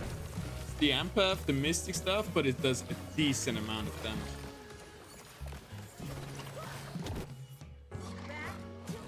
Igniting the target on impact, inflicting damage. Equal to 300 times Omega power. Plus missing elf. Upon impact, the explosion extends outward, dealing the same damage to nearby enemies. So when you're against this stuff, don't group up your Illuvials. The gist of it. Spread out. When in doubt, spread out. When can we get the airdrop rewards? I think it should be updated in the next few days. But then you should wait 3 months, right? To get 100%. If you claim now, you only get 50%. The other 50% are vested for 3 months. You're really patient when viewers are just a little bit. Keep it up. I think one day you will succeed. Thank you, man.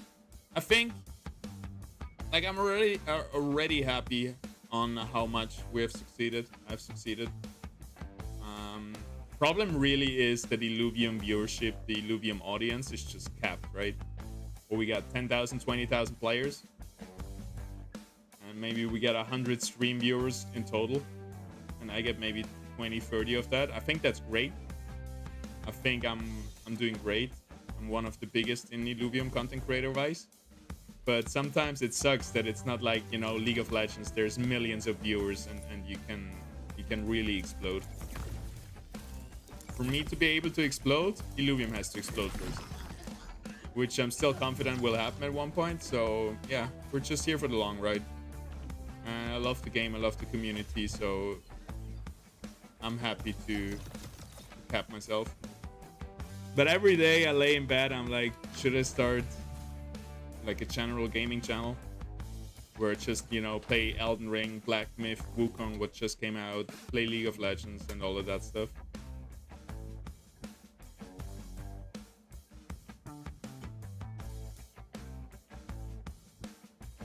We will get there. Yeah. We'll get there.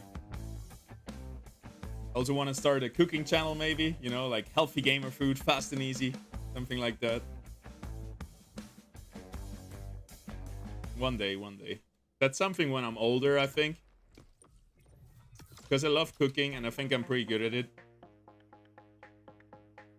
I want to do like gamer food cooking channel with like fun challenges or something. Because I have like 1,000 dishes saved in my Instagram. And I want to do a channel where, you know, I flick through it and I pick one randomly and this I have to cook now. And there is like some crazy stuff in there too. It could be fun. I don't know. We'll see. For now, we're just doing Illuvium only. And maybe I'll extend. I also want to do a second Illumination channel for just clips. Because sometimes I feel like I should just upload high quality evergreen content on my main channel and have a second channel for like small little clips that I just want to throw in. Yeah, we'll see. I think we're doing good. I think there's a bright future ahead of us, and all the skill sets I've learned with doing content, I got them now, right? They're not gonna ever be gone, and I basically unlocked a few more jobs with my Illuvium journey. Now I think I'm really good at Photoshop. I'm really good at video editing. I'm pretty good in front of the camera. I'm good at like producing, scripting a video and so on. Like, this whole journey gave me a lot of new job opportunities if shit goes wrong. But I'm really happy just getting enough money to pay my bills, to live, and just do Illuvium full time. I love it. Joao Paganovento. Hello, hello. Nice name. Paganovento. Not a bad idea to cover more content outside of Illuvium. Having all your eggs in one basket is risky. Yes, and I already have all my investment eggs in one basket in Illuvium. I'm 100% only invested in Illuvium. So I might not want to do the same with my job, quote unquote, and spread out a little bit there. I think I want to do it, but if I do another channel, I want to do it like different, and I want to do like maybe one video a week, one video a month, and just do like super high quality evergreen content. Because my first 500 videos, nobody's gonna watch them ever again because they're just low quality. I was learning. I posted a lot of stuff just to get a lot of practice in, but yeah, basically dog shit videos half of my channel, so that's a bit annoying that I don't have like evergreen content. I have some videos, like 2-year-old guides that are still being watched. There's some of them. Milestones will not be resetted. No, they stay, but the points will be gone. So the only way you get airdrop points this season will be weekly and daily missions. Milestone points are just for the flags. You can complete them, but they're not going to give you anything. That's at least the impression I got from looking through the Discord channel.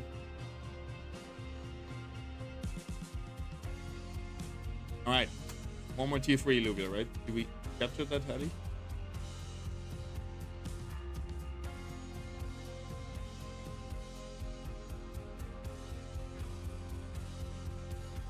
It's really hard competition though, right? If I want to do a general gaming channel, like variety gaming, dude, I'm going up against millions of other streamers, content creators and stuff.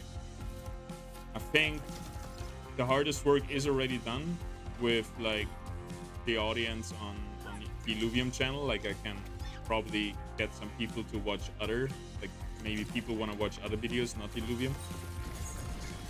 Like if I would go live on another channel playing League of Legends, I think there would be at least 2 people watching, which is like the most important first step. So yeah, we'll see. I'm gonna stop talking about it now. Sometimes I start talking too much about content creation. It's fun. I like it.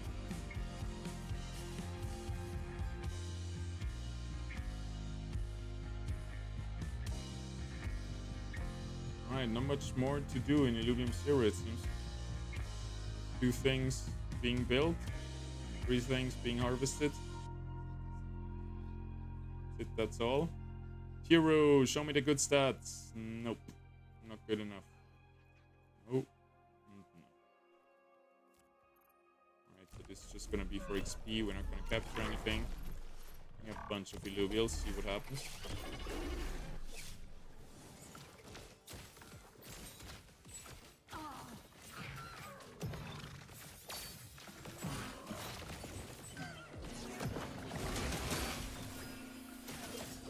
Mr. Peganovento, I hope you understood. Only weekly and daily missions count. That's it, that's all.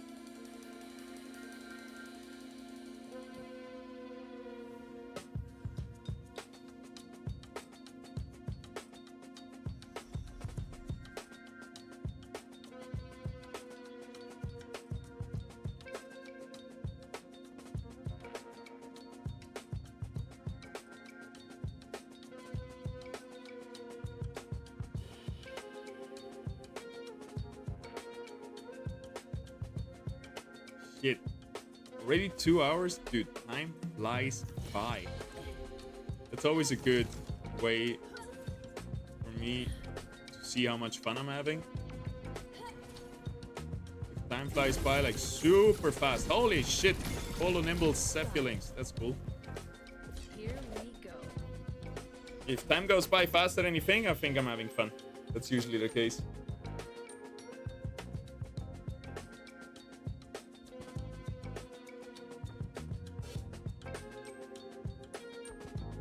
Holo Cephulings. I love it. That's like 9 Holo Lynxes in one. And pretty decent stats. Nice. Fuck yeah, wow. Big gorilla. Well, not that big. Movement speed always is a little bit misleading. Yo, okay, we need some stability. What we have? 1 tank, 2 rogues. Additional crit chance. You can play fire. Should probably play nature and then focus on the earth unit.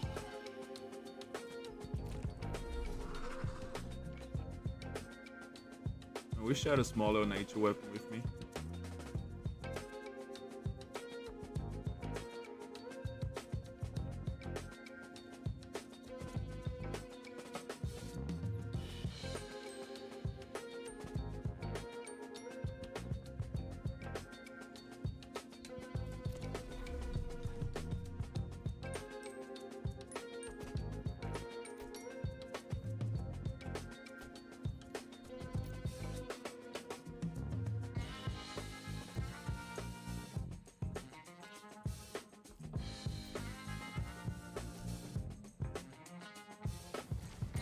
Shit. 62. That's just 1 try. We could have gone down to 1 stability with this.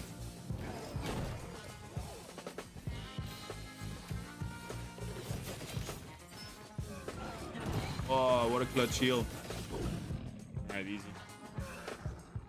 Do you think today is a great day? I do think today is a great day. Fuck yeah. Alright, let's get him. See what a tier 3 shard gives us. 84%. I mean, that's it, that's all. Not gonna use a tier 5 shard.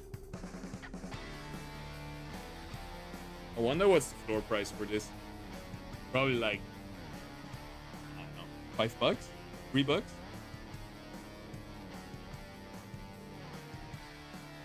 $84%. Oh, that's scary. I really want him. I really want him, Hilde.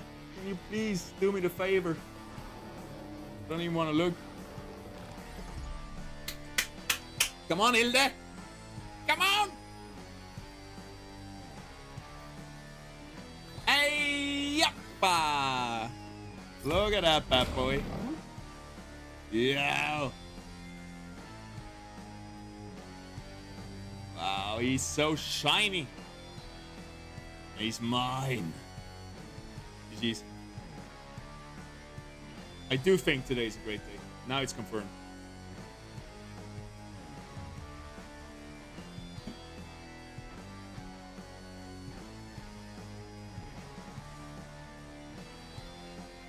Alright, 1 more tier 3 Illuvium, then we're out.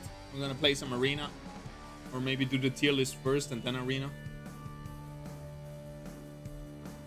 I think it would make sense.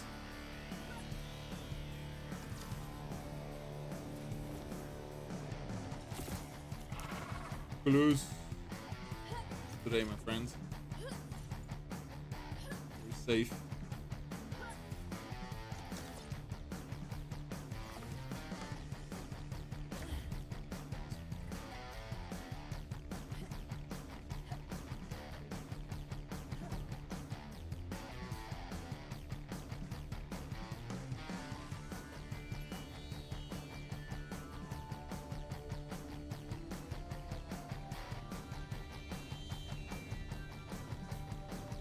Isn't this taking us all the way? It is, right? It's such a strong bubble.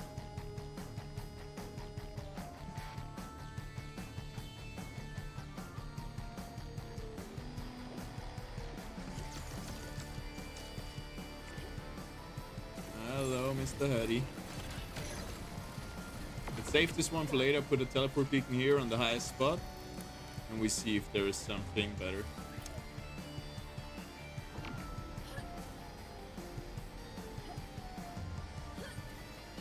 Oh my god. That was so close. Really wanted to get up there too.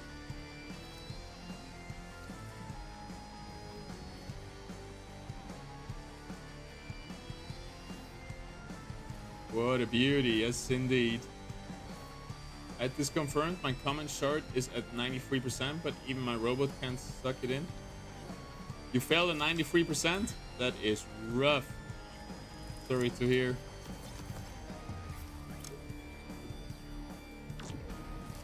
That is rough. I don't wish this on my worst enemy. Well, actually, it's my worst enemy. I wish them to 99%. Fail it. Is that holo? Holo hero.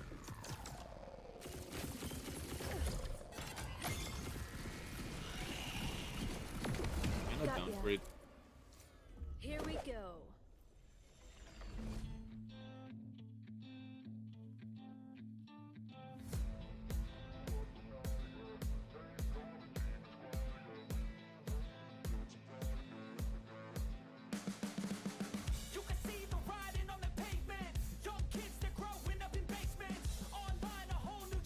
Hey, decent stats for holo. I guess we're gonna capture it.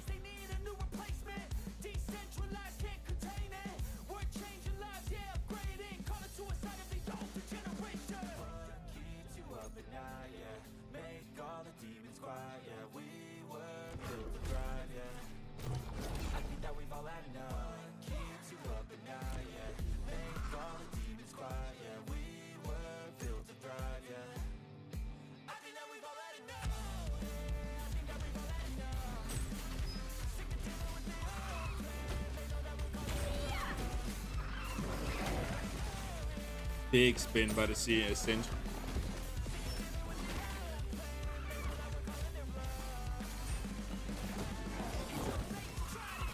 Alright, we got 2 tries on the tier roof.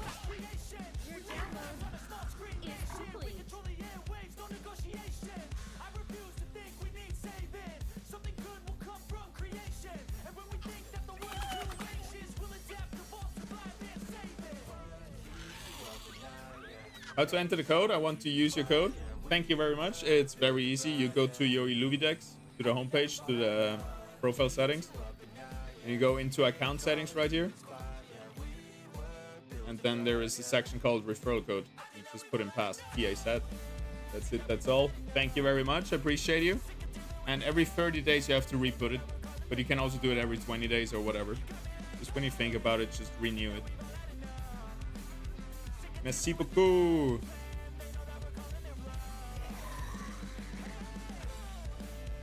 Be like Dan. Put in my code. We should all be a little bit more like Dan. No, I know a lot of people are using my code and I'm really grateful for that. Aye, he didn't want to come, eh? See you next time, Tiru.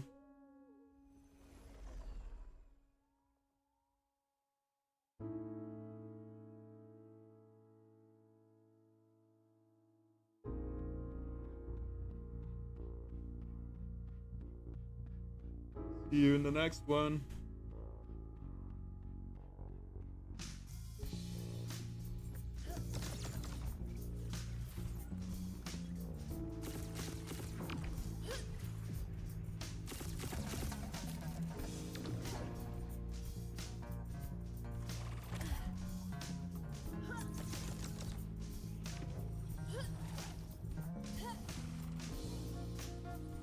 So many rotas.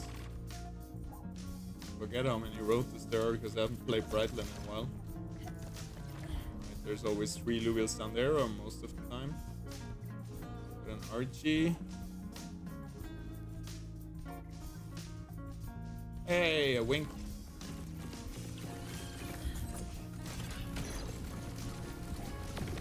Gotcha.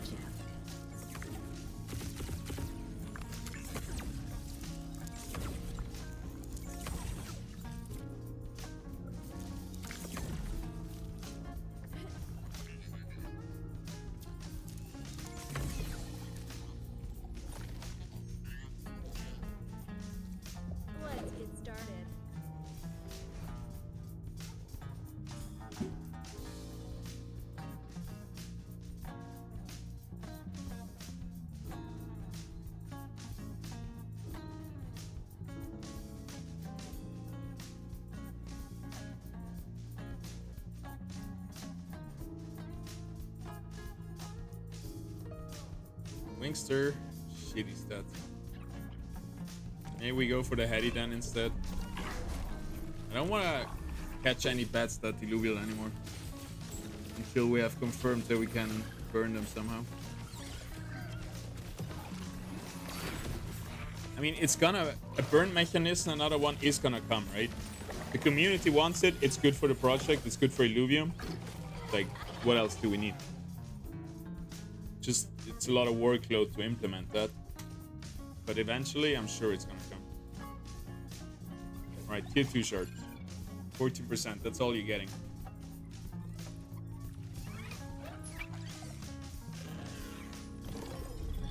Nope.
Here, and we're out.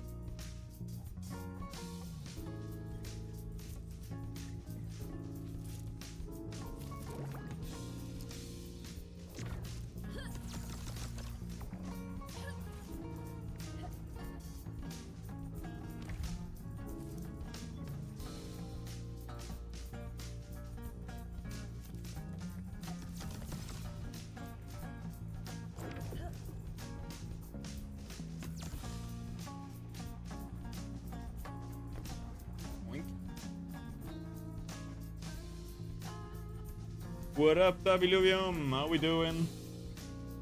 I'm great, my man. Cannot complain.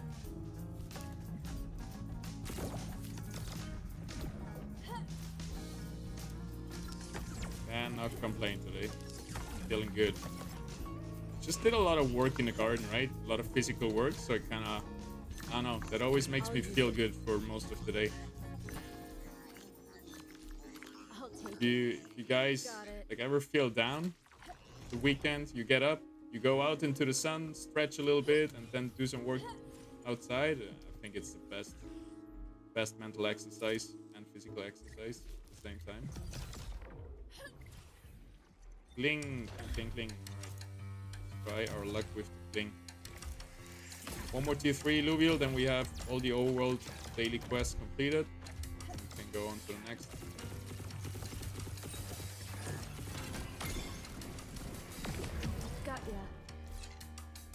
Garden work is awesome. You invest like 1,000 hours and still see no progress at all. It depends. I see a lot of progress now, but I did mostly like trimming, cleaning. I was cleaning up the garden basically. I wasn't really tending to plants or stuff. Just cutting them down. You always see a lot of progress with cutting down stuff. Alright, let's just capture and be out of here. You got some confirmed information. Milestone points are going to be deleted from airdrop points. Yes, milestones are not going to give any points anymore, apparently. So the only airdrop points you get is through missions and like for daily and weekly missions. I kind of like it. Gives me less FOMO. It's like, oh, I invest 3-4 hours every day to get the max points. And I don't have like this endless hole that I need to fill of capturing everything, perfect stud, holo, dark holo, like gives me a lot of calmness, this new system. But we're still waiting on an official announcement. I mean, it's pretty official what Rich posted in the general chat and pinned it. I think he just doesn't have the rights to make an official announcement by himself, so he just does it that way. which is a good way to do it. So yeah, I didn't really. So my last video kind of, I don't know. I should have mentioned that announcement, I think, in the last video, but whatever. I think I'm gonna do another one today, just clarifying it.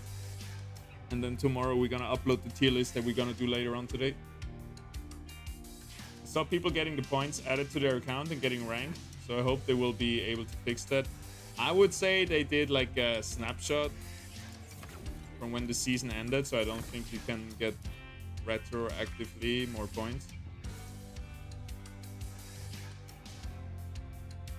Alright, that's it, that's all, right?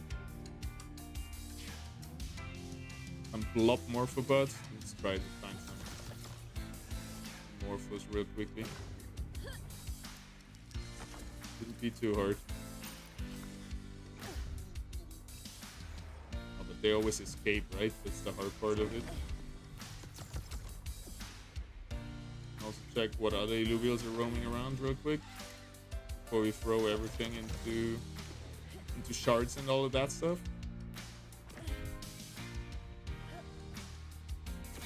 I really think there should be a bubble taxi down here. The bubble Uber.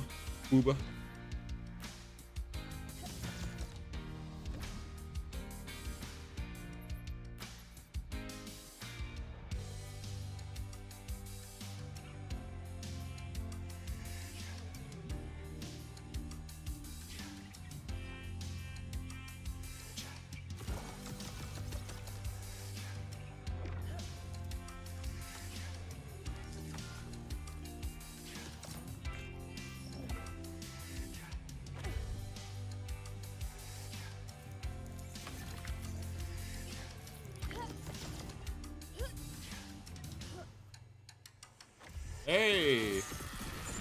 Tier 4 Illuvium in the stage 1 run. Gotcha. Nice to see.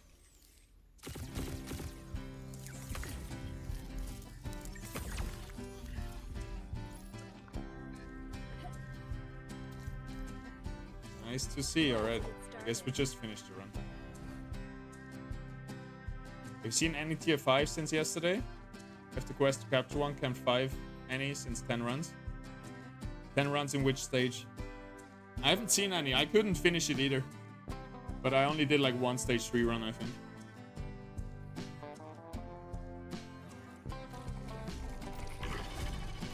I haven't seen some in a while.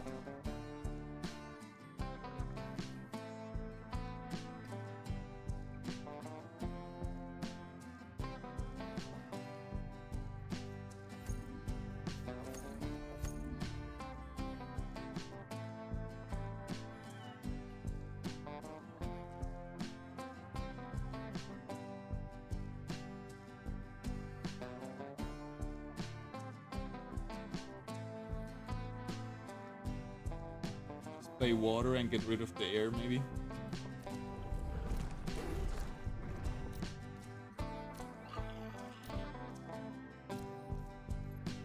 That should give us the most stability. 81 though. And I wanted to get over 90. So 3 tries.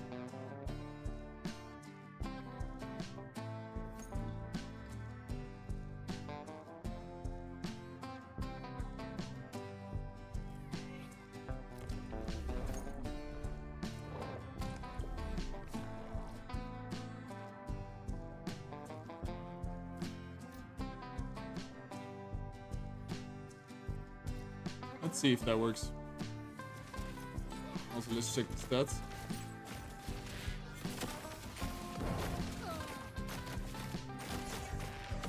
Decent. Really good, actually. Just Omega power missing. Oh god, it's going hyperactive. I thought we killed him by now. Please jump him. No. Should have this though. Dodge. Don't feel. Nice.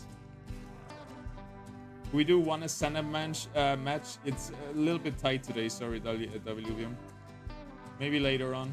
Now I just want to finish my milestone points as fast as possible. Then I want to record a tier list for Gauntlet, like do it together on stream, and then soon I have the first ICC meeting of the first epoch.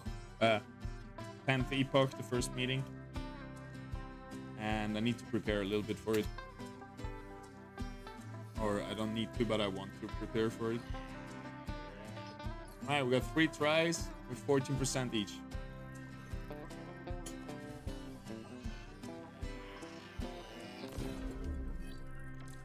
Stage 1 and stage 2, because I'm using scanner method there. I think you might be better off going stage 3 without scanning, but like tier 5 in stage 1 and 2 are not very common, right? Very, very rare in stage 1 especially. Do you know the Illuvium, how the Illuvium supply works? Like how many Illuvials with perfect stats of the same kind are there? I think perfect stats is just random. There are not, there's not a cap to them. There's not like a supply for them. It's just the stats are just random all the time. To the total Illuvial supply, I don't know the number, but basically we're on a bonding curve and it keeps going down, down, down. It's getting harder and harder to capture Illuvials. It goes down to 50% below their original chance, at which point it will stay. And then they're gonna disappear forever and the new set comes out. But we don't know the exact numbers. But you could probably see it, like right here, this tier 3 shard on a mule gives me 14.33%. Last week, this was closer to 15%, right? The capture chance gets lower and lower and lower, and at one point, they're gonna be gone. But we don't know when that's gonna happen and how many there is in total. I think you could calculate it if you like have multiple data points from like every week you have another data point, how much the percentage goes down, and then you check Illuvidex how many Illuvials of this line has been caught, and then you can maybe calculate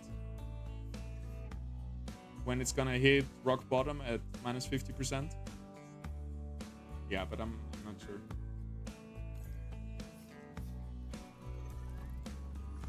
Wanted to save some time, but didn't work out at all. Yeah, I would just do 1, 2, 3 stage 3 runs. That's gonna be it.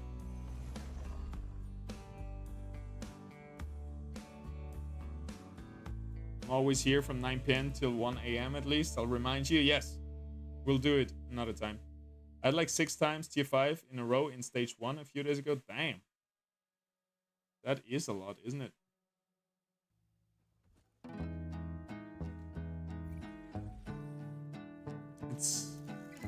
It's easy to draw conclusions from lucky or unlucky streaks like this, but yeah, we shouldn't. Like it's not normal that you see so many tier 5s in a stage 1, I believe. Alright, what Illuvial did I just miss? Mule. We don't have a tier 4 shard. There. And the tier 4 shard probably is not worth it. Which then again feels a bit weird. We're looking for a few more morphopods. Leave this place.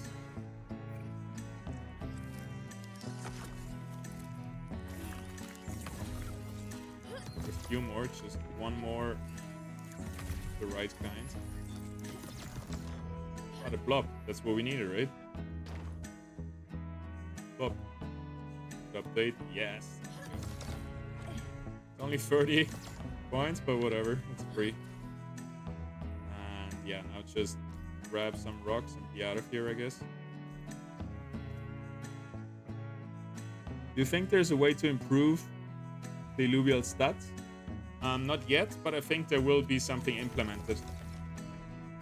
I would like to be able to burn Illuvials in order to increase Illuvial stats of the same line. Or roll them. Or increase them. If you just randomly roll them, nobody wants to use it because they're scared to get even worse stats, right? Maybe you can do it up to 5 times, and every time your stats can get a bit better or something. There's a gorilla. Follow gorilla.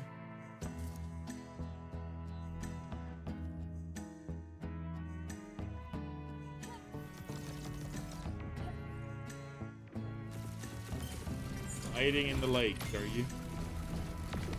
Got ya.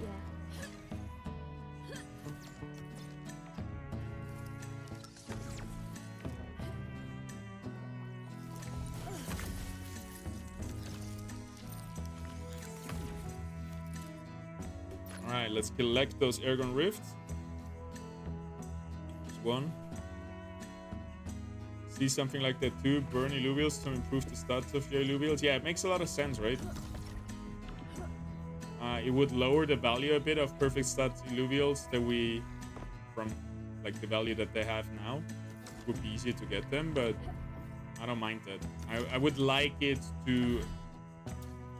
I would like for good stats Illuvials to be easy accessible for a lot of players, because otherwise Leviathan will have 10 players. Like, I think there should be way more good stat Illuvials, so that not just a few rich people dominate the leaderboards, and actually there is a little bit. But that's maybe just my take. It was always supposed to be this whales playground, they called it, right? The Leviathan. But then we have to incentivize the competitive arena more, like casual or normal gauntlet and ascendant arena and stuff like this, where everybody has the same chances. If you don't give more access to perfect stats Illuvials and it stays exclusive for whales, then we shouldn't focus too much on it. But I would like to see Illuvium focus on Leviathan and like really focus on good stat Illuvial, but then make it more accessible. You know what I mean? That would be the ideal scenario for me. Because I like that the stats matter, right? Always.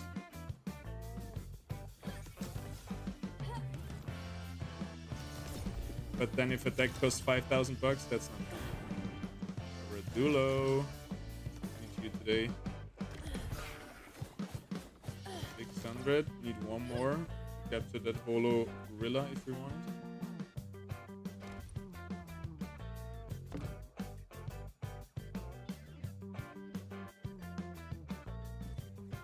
There's our last rift.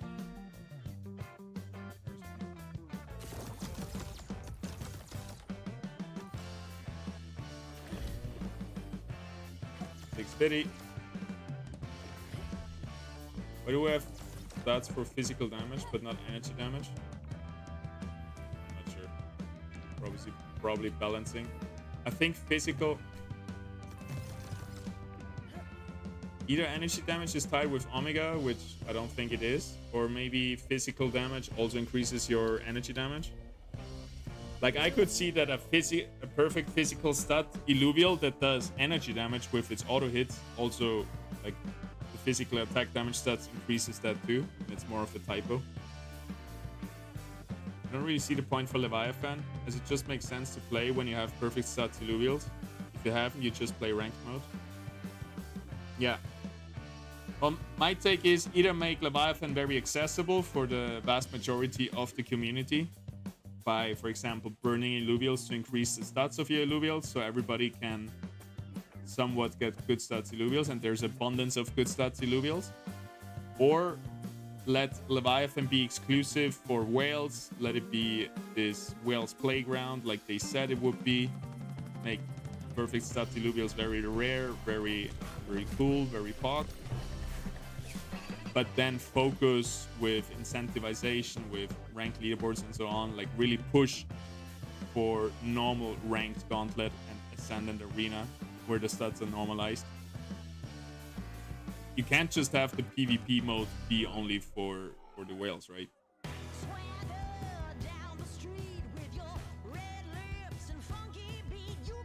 Because it feels bad. The other day I went into Leviathan Gauntlet, I got smacked around by perfect stat Illuvials. Even if it was a skill issue in your head, it will always be, it's a money issue. This guy just has better Illuvials, that's why I lost. So that's not fun. I come from TFT and don't think it's that good in Gauntlet. In 1 versus 1 with leaderboard plus reward, I think stats are good. Yeah, I agree. I don't know why we push so hard for Leviathan Gauntlet. I would rather like to have seen a ranked normal mode in Gauntlet. Just bring in ranked into Gauntlet, but leave it normal, and then maybe push for Leviathan Ascended mode with a ranked and money incentive there. Because it makes sense to put money on the leaderboard in Leviathan, because people invest money to get their Illuvials, so they should be able to gain that back in some way or another. But yeah, in Gauntlet, it feels weird. And it also makes balancing harder, right?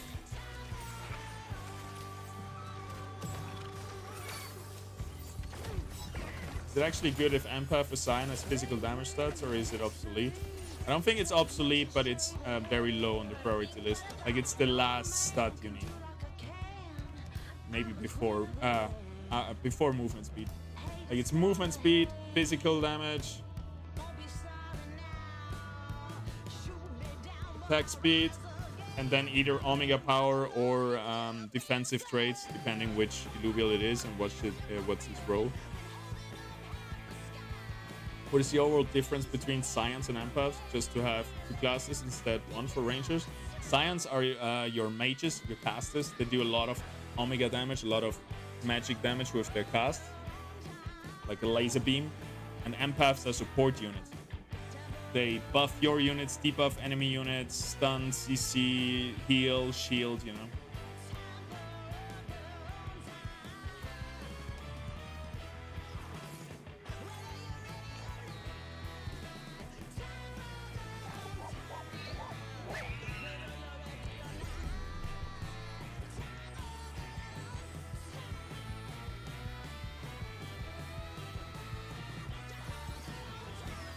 Movement speed is the least important stat of all to me. You see that different? No. I agree. There is rarely any Illuvial that needs movement speed. And if they do, it's not a priority. Like on a rogue like Rilla, I can see it be... Well, then again, his Omega, he jumps around anyway, right? I don't know. Maybe on a Phosphorus it could be nice, but... Usually I don't care if they run a bit faster. Maybe they get one auto attack earlier in, right? But that it happens after they kill the unit, then they run to the next unit faster. Because usually they don't have to run to the first unit very far. And after they kill the first unit, half of their job is already done, usually. Yeah, I don't think it's a big deal. Look at that shining six-pack. I wonder if Grant has that. This Illuvial is inspired by him.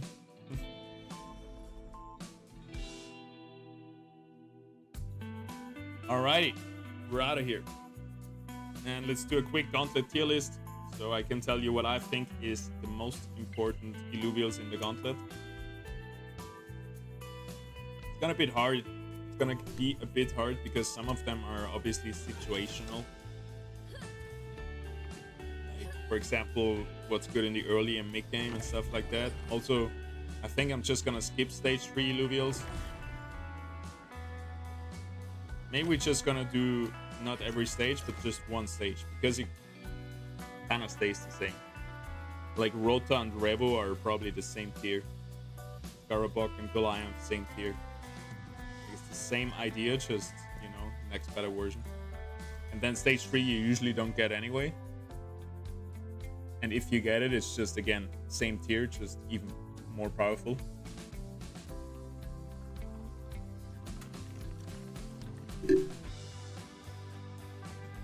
How much water do I drink? Just like half an hour. And to grade and resolve, please once again your thoughts about this. The session has expired. That's for nothing.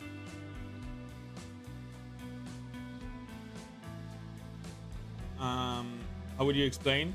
If I give an augment to my Gazotep, what happens? Alright. To do it one for all, then I'm gonna clip it. I can show this clip for future people.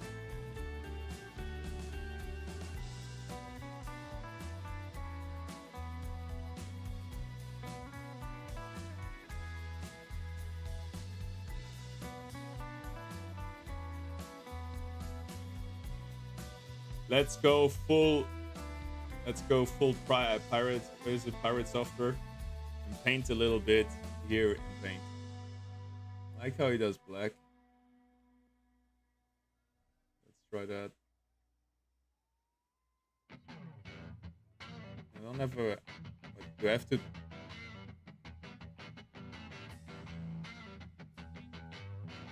There we go. Okay, grit and resolve. And while we're at it, we're also gonna explain resistance and health.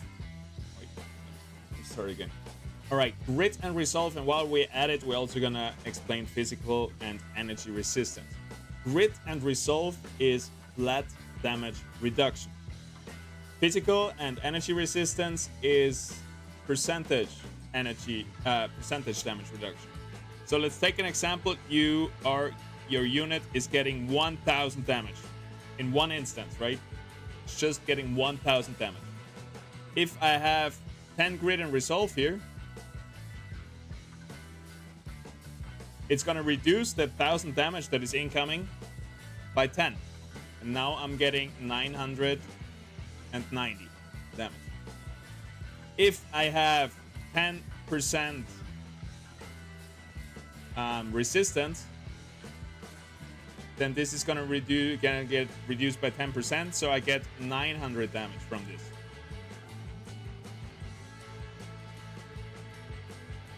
If I have both of them, it first takes the 10%, the 10 grit and resolve flat damage reduction, and then the 10%. So if I have both of them, it would be 10% of 990 is... Fuck, I'm blanking, is 9.9, right? Wait, no, it's 99. So it would be around 9... It would be 981. Pretty sure. So let's take another example now. Let's say you're getting 10 times 100 damage. So in this case, one unit is attacking you and doing 1000 damage in one hit. And in this case, 10 units are hitting you, doing 100 damage each, also amounting up to 100 damage. Now if I have 10 grit and resolve, it's gonna reduce every time you get damage. It's gonna reduce it by 10 flat. So it's 90, then it turns out to be 10 times 90, which is again 900. So what it basically means, grit and resolve is more effective on multiple instances of damage that are small, and percentage damage reduction, physical and energy reduction, is better on single big instances of damage. And let's take one more example, which is we're getting 100 times 10 damage. So 100 units are hitting us with 10 damage. Now if I have 10 grit and resolve, this is gonna be 0, because every time I get damage, this is gonna be reduced by 10 damage, which is 0. So for example, if you get the grit and resolve augment, which gives you, I don't know, 25 grit and resolve, anything that does less than 25 damage, you get 0 damage, or less than 26.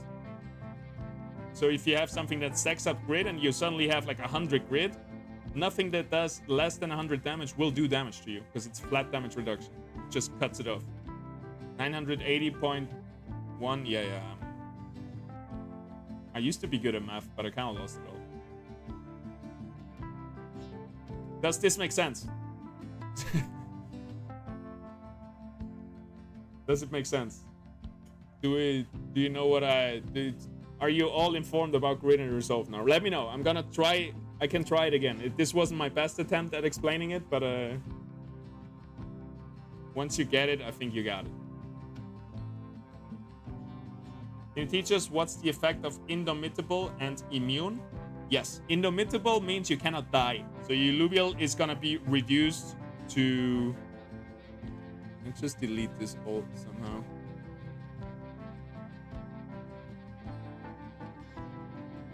There we go. Indomitable means your health bar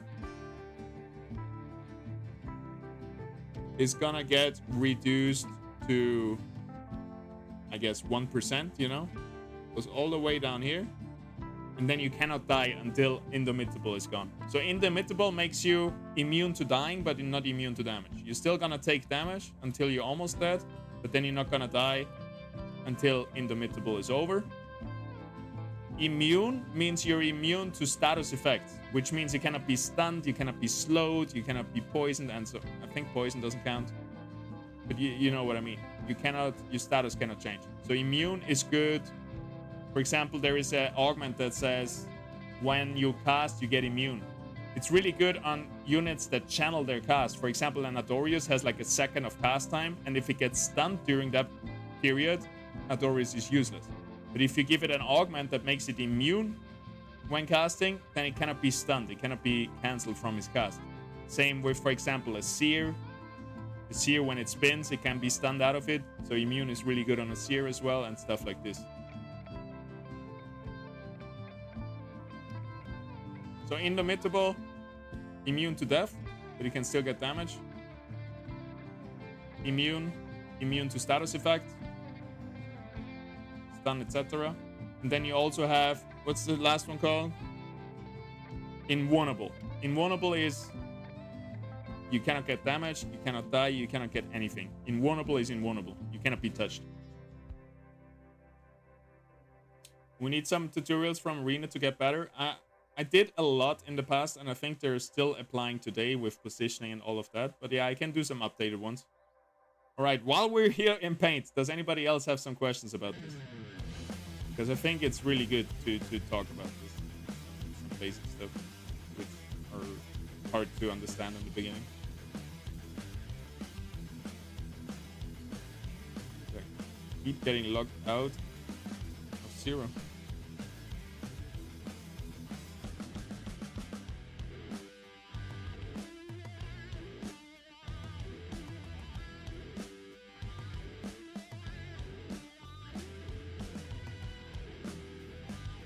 Get a paint course from you. I gotta get better.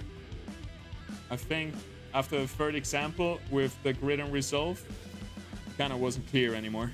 It was too many numbers on the screen. Hey, but let me know if it's clear now. There's no shame in asking again. I will just explain it in another way, maybe probably better than I tried before.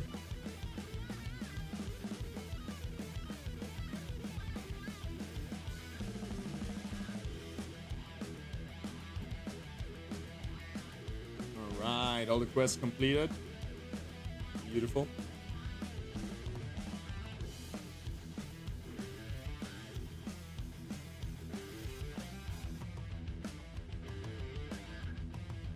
I'd like to know what grid and resolve translate to word-wise. Grid is against physical damage, flat damage reduction. Resolve is against energy damage, flat damage reduction. Grid is your flat damage reduction equivalent to physical resistance, and resolve is your flat damage reduction equivalent to energy resistance. Is that what you mean?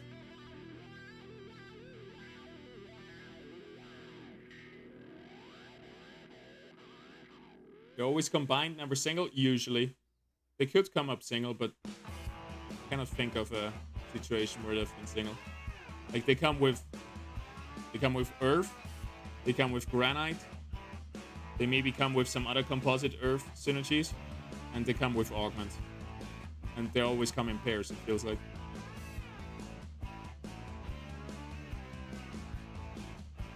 Which is weird, because resistances don't always come in pairs, or seldomly come in pairs.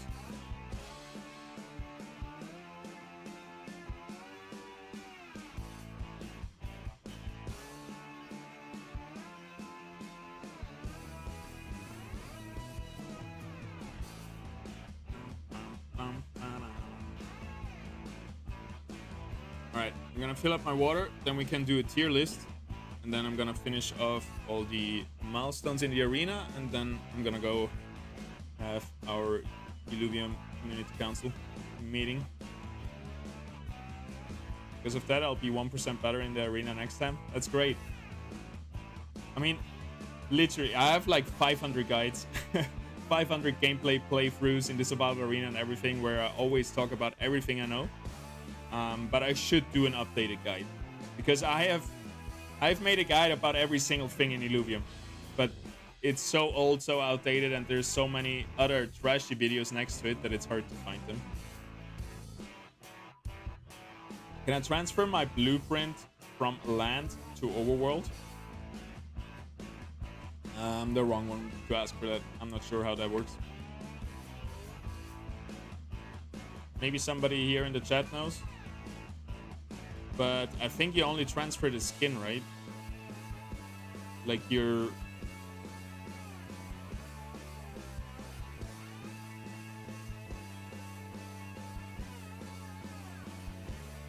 Do you need this one?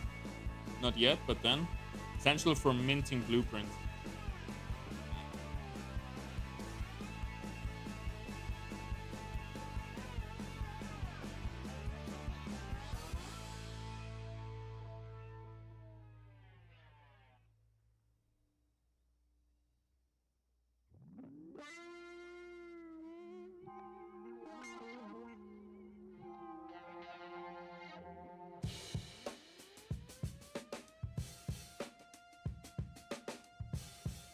Like to put Arium.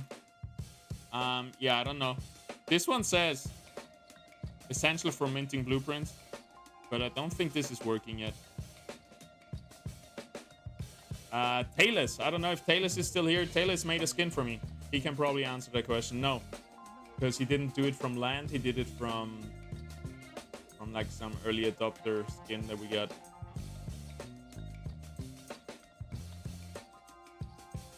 Yeah. Sadly, I think I'm extremely well informed on anything except Zero. Zero is definitely the thing I put by far the least time into it and that I'll know the least about. Let me get some water.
Alrighty.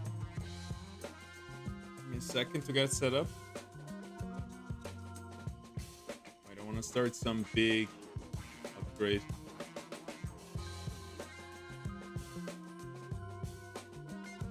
Can we upgrade? Okay, just clear plan.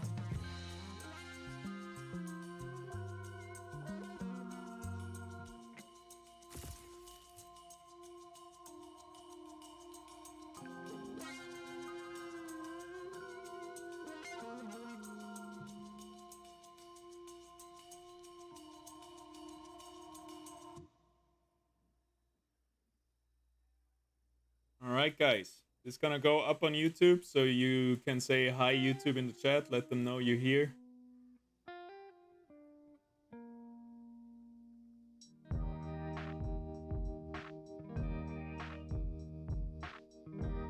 Okay, this is my tier list for Gauntlet. This works for Leviathan and for casual Gauntlet as well. And we're gonna go over all the Illuvials that are best to use in Gauntlet. Obviously, there's some caveat with it. Some Illuvials will be better in the early game, some will be better in the late game. I'm gonna tell my reasoning to all of them. And yeah, we're gonna see how it goes. I don't think we're gonna do the different stages because an RG will have kind of the same tier as an Archelion and an Arcos. Obviously, if you get the Archelion, then you activate also the Verdant with Twine and Gnarl, for example. But we're gonna focus just on stage 1 Illuvials for now and see how it goes. Maybe we're gonna do the stage 2s after. So let's start with the Dash. Dash, a tier 4 Illuvial, pretty strong, especially in the early and mid game. In the late game, Dash and Ray can fall off a little bit, but I would put it in A or B tier. Let's put it in A tier for now, and then we revisit that later. Archie and Arcos, both decent empaths. They have a little bit of tankiness. They have a decent heal and a root, but they're not really in the meta right now. Empaths are not really there yet. If you get the Archelion, it can be really good with Twine, but getting stage 3 Illuvial is really hard right now in Gauntlet, and really not really worth it because they cost so much and they don't have a similar power spike like the 3-star units in TFT. So usually I don't go for stage 3 Illuvials except for the big ones like a Titan or a Gazier also has won me some rounds before. Next up, we got the Vermilia. And here, Vermilia, maybe we have to do the stage 2s because Vermilia, it's all about Verminio, right?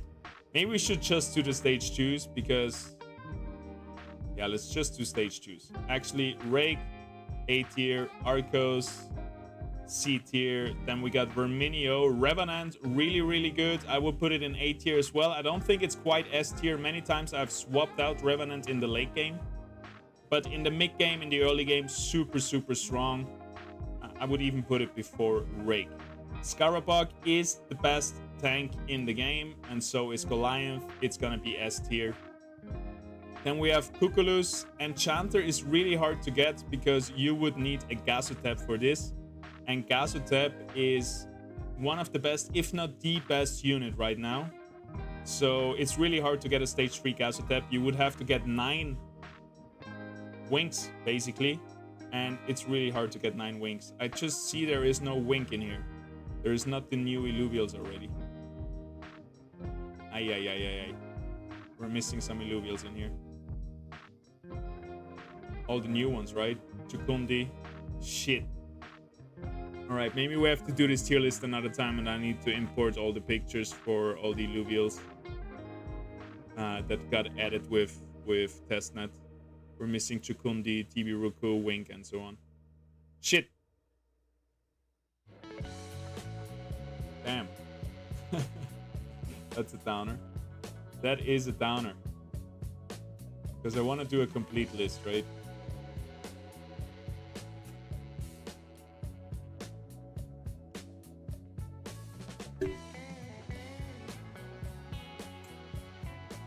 Hello, YouTube. Yeah. Well, maybe not. Maybe next time.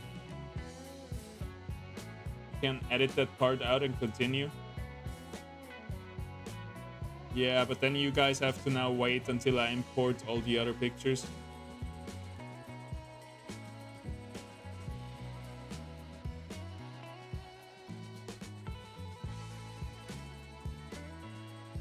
Wait, give me a second. Maybe I can find one. Maybe Scoriox has an updated one somewhere.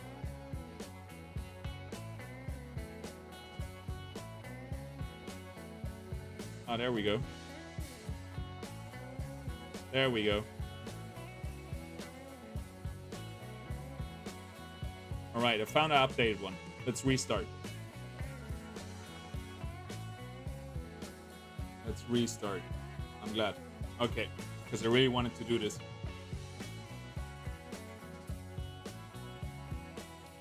I want it to be a one take. All right, here comes my Gauntlet tier list for all the Illuvials that you're gonna use in Gauntlet, which are the best, which are the worst. I'm gonna also mention how good they are in the early game or mid game. we're just gonna go over stage 2 Illuvials, because stage 3 Illuvials are not really worth it, and usually stage 2 is where it's at the moment. So that's what we're gonna focus on, and we're gonna see how it goes. We have all the Illuvials right there, and we're gonna start with, I say, the Goliath. Goliath is the best tank in the game. It has a super strong stun, stunning multiple units if you get a good cast in. It's Earth, it's actually Granite plus Bulwark. Really, really good class affinity combination. And I think this is gonna be your S tier tank in the game. Next up, we got the Foros, also S tier. This is one of the strongest, if not the strongest late game unit. This is usually gonna be your main carry in the late game. We're not going to go over the tier 0 Illuvials because those kind of don't transition into the late game. What I would say though, Rogues are definitely the best ones, followed by the tanks, Grokkos, and then by the Dokas. So we can maybe just put one of them each in here, just to say Rogues best tier 0, Grokkos second best, and then comes the Grokko. I'm just going to pick random units here because it's not really organized really well. TNT gives you Granite with the Goliath, so TNT can be a good option for the late game, but on its own and without the Goliath, not that good. I will put it in B tier for now. It just makes sense to bring it in for Goliath because we usually don't play around Scion units. You just bring it for Granite, give your Goliath and your TNT that invulnerability for 4 seconds when the game starts, and it can be really, really strong. Paradulo, one of the better tanks. It has Toxic, it gives you Bulwark, it also has Water to counter a lot of Illuvials. We are countering Fire and Earth Illuvials, which are very dominant. We're gonna see it later on. And Toxic is also something that you can easily get with the Riptorus. So Paradulo, I end up going for it a lot of times. Let's put the Riptorus right next to it. This is a really solid team, but definitely not S tier. But I would put it in A tier for now. All right, what do we have next? We have the Chukorl, one of the best rogues in the game. Predator is really good right now in Gauntlet paired with the Gorilla. So we can put the Great Gorilla just next to it, and those two are a powerhouse. Sometimes I end up removing them in the late game when you're like level 9, level 10. But until then, definitely one of the best rogues, one of the best units in the game. So I would put it high tier, maybe low S tier. But let's keep going for now. We got the Revo, arguably the best unit in the game right now. That's what everybody goes for. And because in Gauntlet you have a shared unit pool, everybody draws their units from the same pool. Everybody wants to have this Revo, so it's really hard to get it because everybody takes those cards out of the pool. And if you get it, you're usually gonna secure a top 4 spot with the Revo. And while we're talking about Revo, we also have to talk about the Quinks. Quinks, same thing. Those two units are just carrying every single game. Sometimes I don't use them in the late game, but I think you can always use them in the late game as well. They're just solid. They are dust, so they blind the enemy units. And what blind means, you're missing all your attacks. And since the meta right now is very much rogues plus fighters, that's our main damage dealers right now in Gauntlet, blind is really good against them. So hopefully in the future they get changed, because it's all about finding those Quinks and Revos right now. It brings you through the early, through the mid game, brings you into the late game where you can play those big units afterwards. Next up, we got the Tiro. This goes hand in hand with our other Revenant unit, which is the Verminio right here. Tiro and Verminio, I would put them slightly below the Predators, but pretty much the same strength as those two are those two. Very strong powerhouse. Again, we got Revenant supplying, giving you shields for your rogues. Every time they kill a unit, they provide a shield to units around them. So they have a little bit different use cases. They are more for burst damage, for taking down units fast. And those two are just giving your rogues a little bit more sustain so they can burst it down. Those 4 in combination, for example, super strong. If you have those 4 plus those 4, and then fill it up with maybe some tanks and stuff, GG's. Like a very good team combination is, for example, those 6 right here. Plus maybe a Goliath, a Seer, and maybe a Dorius plus Gazier to get 3 empath with the Quinks.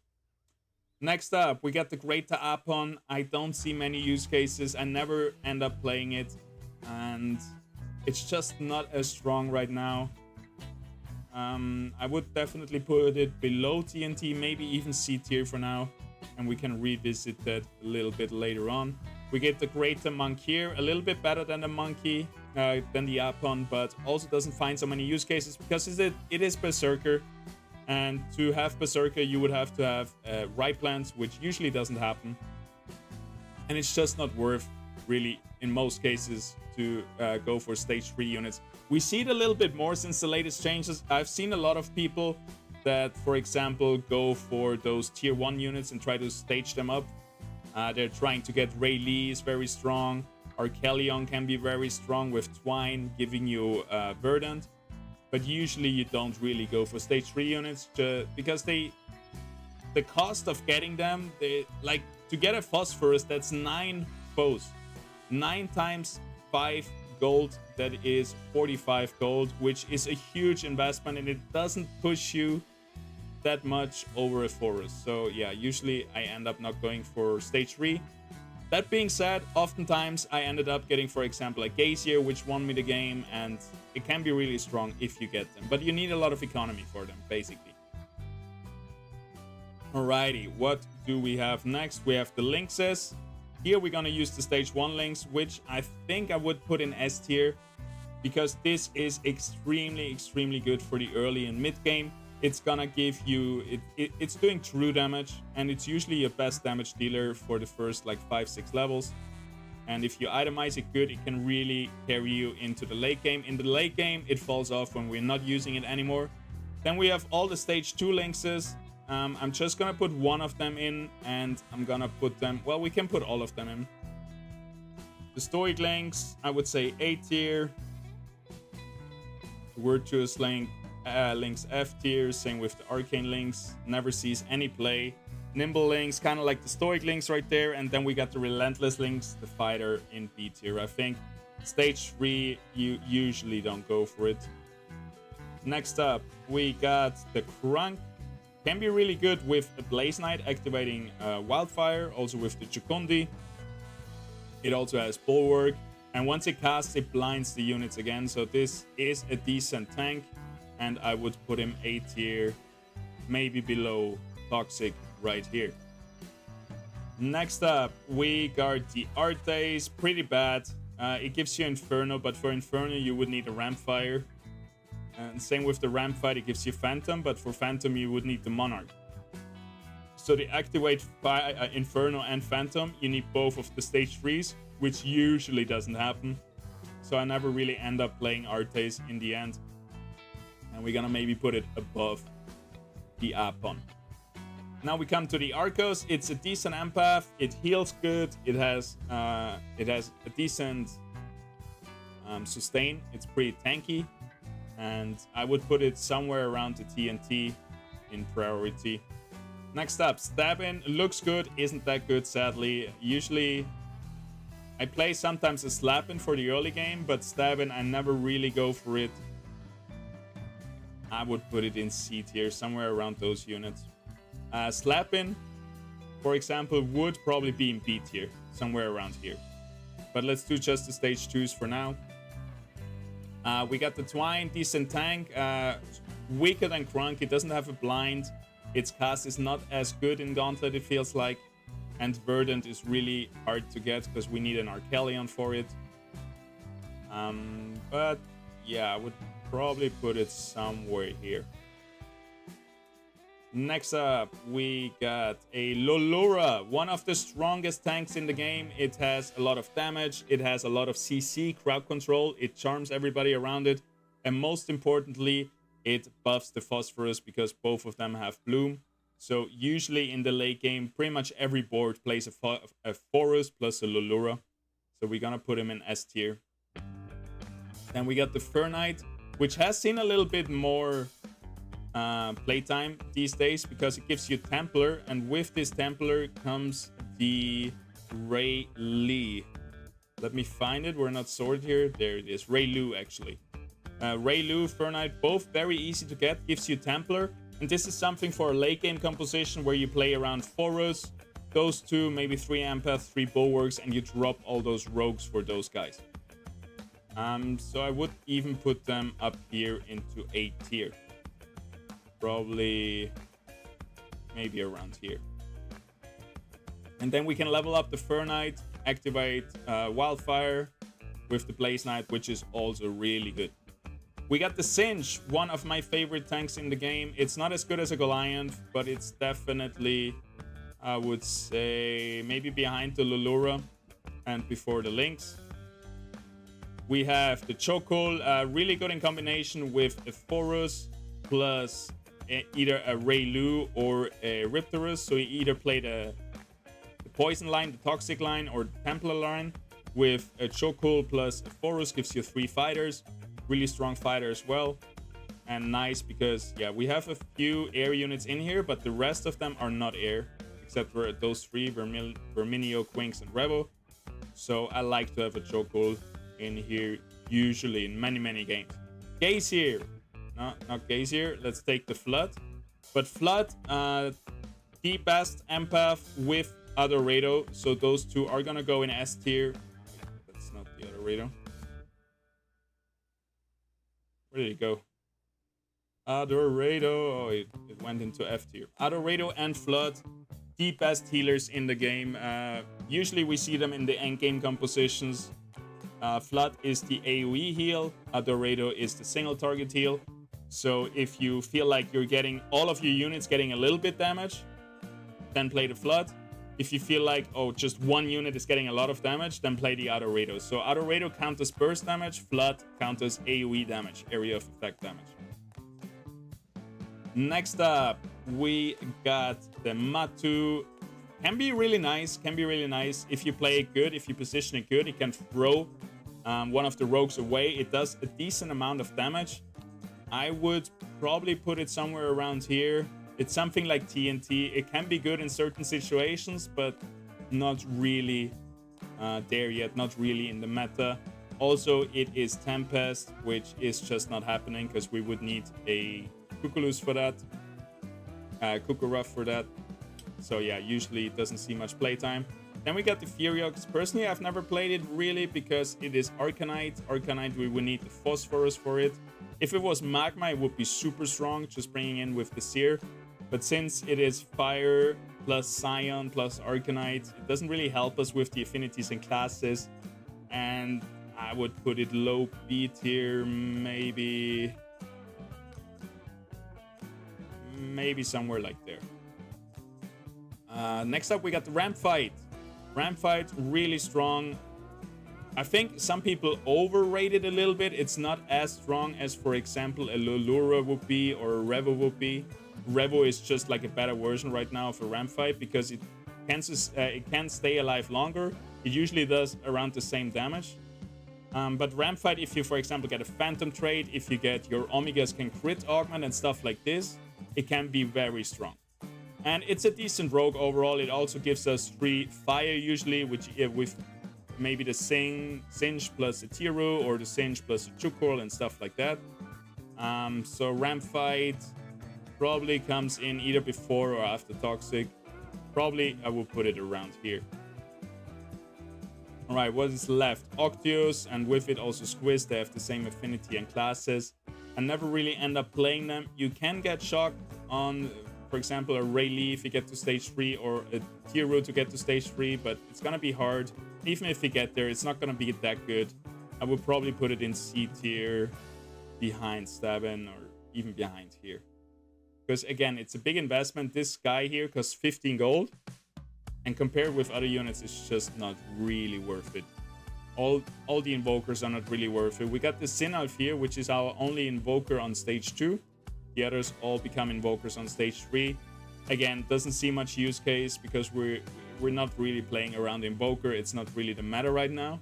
And now it almost seems like we have gone through all of them. Let me check one more time, and then we can talk a little bit more about stage 1 and stage 2 Illuvials, where I think there is a discrepancy. We got the Rake. One of the better rogues, I think. It doesn't really has the power level of those 4, I think, but it would be similar to Ramfight. Decent damage, decent value you get out of him, but not S tier quite yet. So maybe it really depends, right? Rake is another water unit. We don't have a lot of water units up here in the S and A tier, right? So it's sometimes nice with those 2 toxic. Those are only our only ones with also the flood.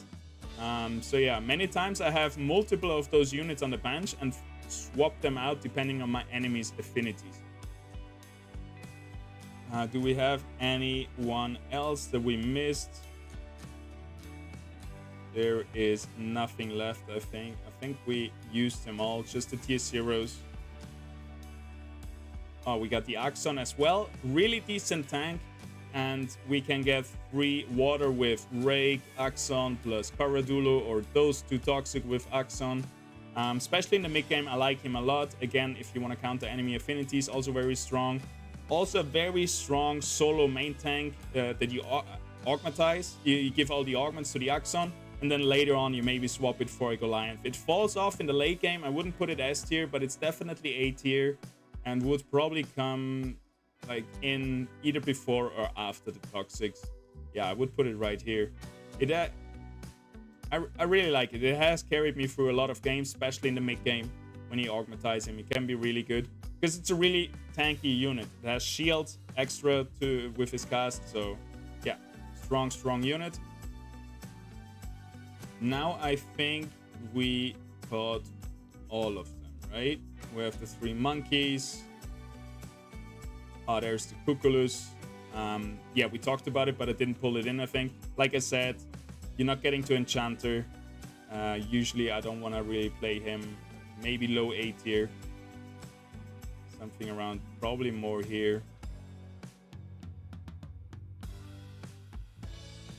Yeah, probably around here, I would say. And that's kind of my tier list for the stage 2 Illuvials. Now we can talk a little bit about stage 1 Illuvials. For example, Foe, just as strong as the Forest.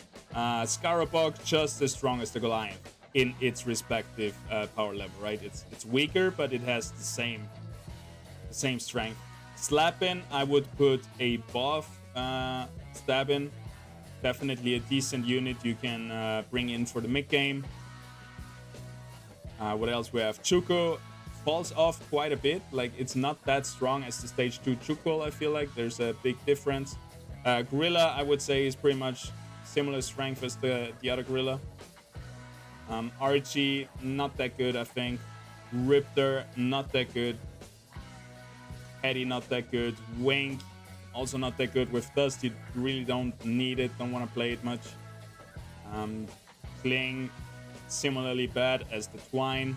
Vermilia, usually don't play it until I have a Verminio. Lura, pretty strong. I would also put it in S tier if we made a stage 1 tier list.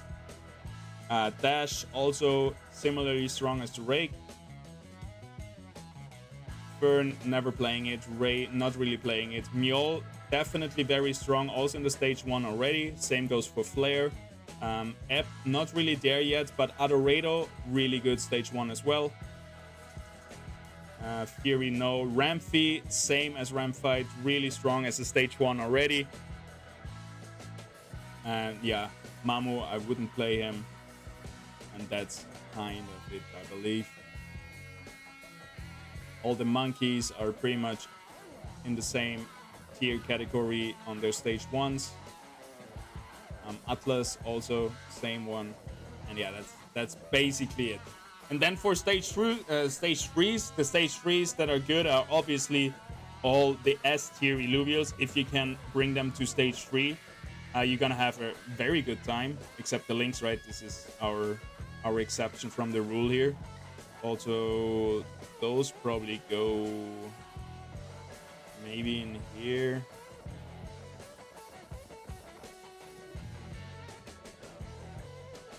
Maybe something like that. So yeah, all the S tier units super good on stage 3. A tier units, most of them also really good on stage 3.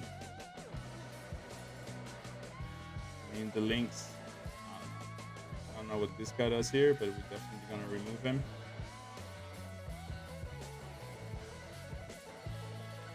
Yeah, we shouldn't have the Nimble Links in the same category as those.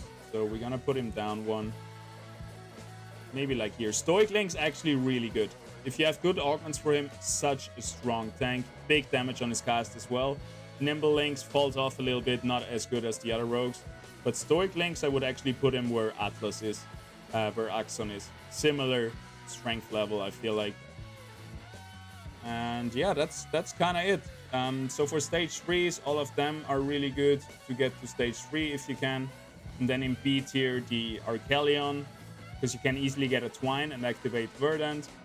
Scoriox obviously would be super good. You have Magma with the Singe and also Arcanite if you get Phosphorus.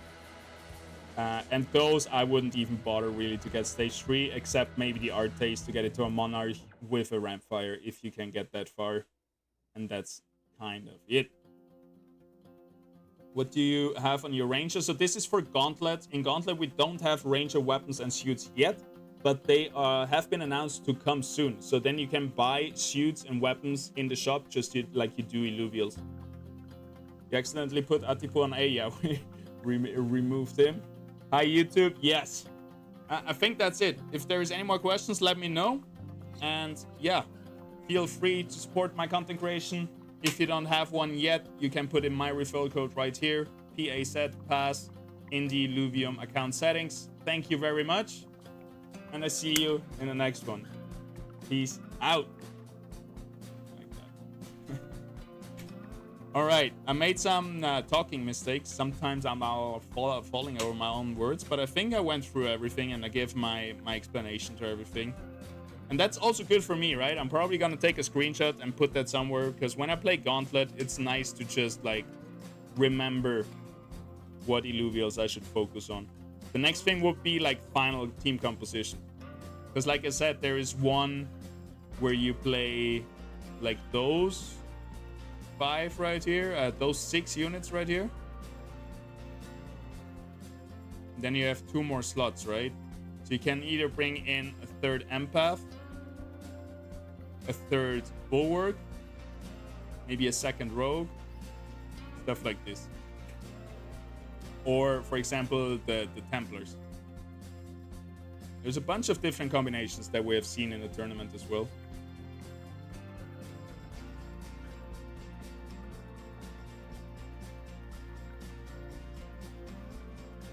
I hope this helped you guys and helps you guys to play some Gauntlet.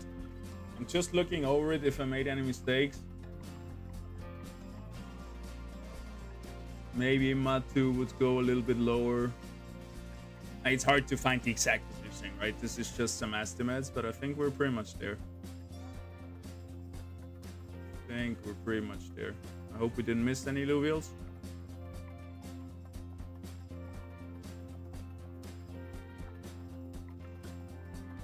We could do it with stage 1, stage 3 as well, but I don't know. I went over it. Like, we would have to make a separate stage 1 and stage 3 tier list. A stage 1 tier list could be interesting, right? We'll see. Maybe people ask in the comments for it. We can do a stage 1. But basically, a stage 1 tier list would end up very much the same. The Flood would move down.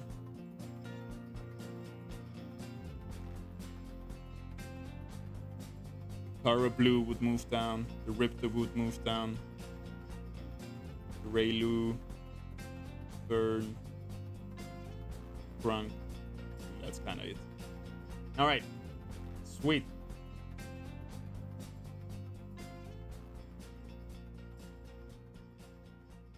Yo, was it too much information? You guys so silent all of a sudden. Let me finish the last missions, daily missions, and then we're out of here. I have 1 more hour before the meeting. All right.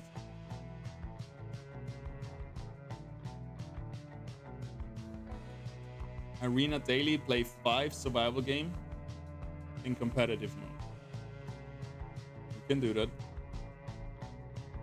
We can do that.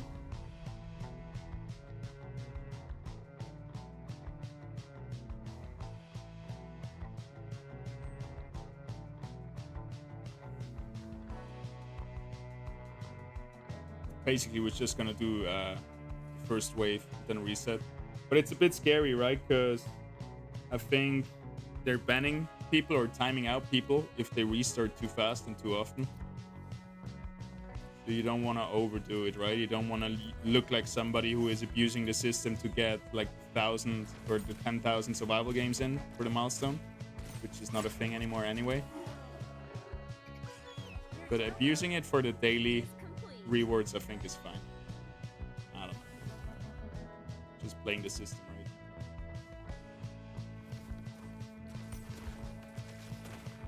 But back to the question, what suit do you have on your ranger? It heavily depends what you're playing. Because this one right here gives you energy, starting energy, omega power. So this is if your ranger is a caster, empath, scion, something like this. Then we have this one gives you grid, resolve, resistances. This is for your tanks. This one, you know, there is some for casters, there's some for tanks, and there's some for fighters. Or fighters and rogues, physical damage. And the more it costs, the better it is. So the best one will always be the 100 cost. Even sometimes, even if your ranger is a tank, but this is like an omega power thing, it usually is still better to play the 100 cost armor. Because it just like it gives you more health and everything.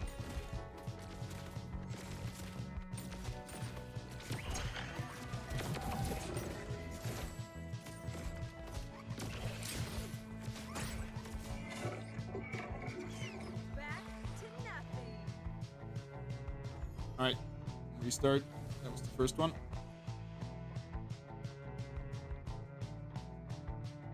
And then we also have survival wave 30. That's gonna take a bit.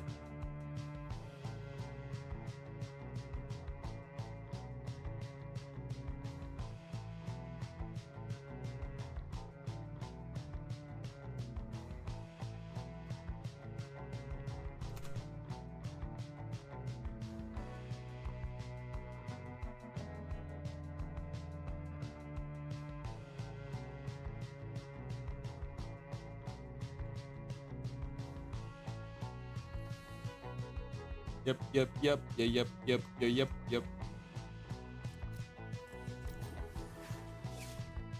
Oh, I forgot. Every time it's a different deck, eh? Hey, if we find a good deck in here, we should just play it for real. No, wait.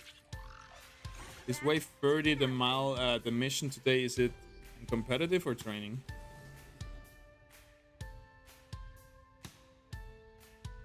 Reach wave 30 in survival competitive mode.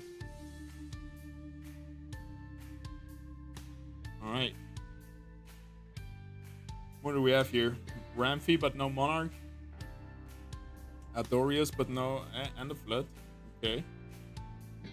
What about Colossus? Only one Colossus. No Power Blue, no Cling. No Phosphorus. Nah, it's not that good of a deck. Let's abandon. You also stream tonight? No, I'm gonna be back tomorrow. Take care, Illuvium. See you soon. Found one funny thing in Ascendant Casual versus AI. The enemy does bond his ranger and gets his buffs twice. Oh. Yeah, that's a bug report, I think. Alright, we got a foe. We got a Ramphy.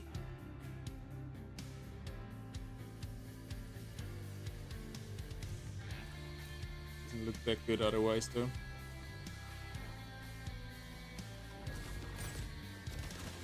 We're missing the Colossus units, Mystic, maybe the Bloom or the Arcanite. Yeah, this is not a good team right here.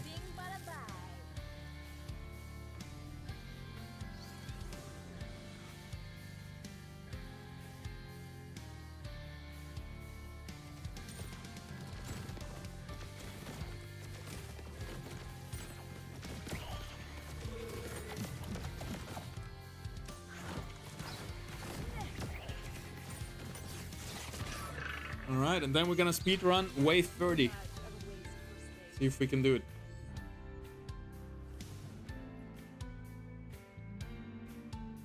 That was number 3, right? 2 more to go.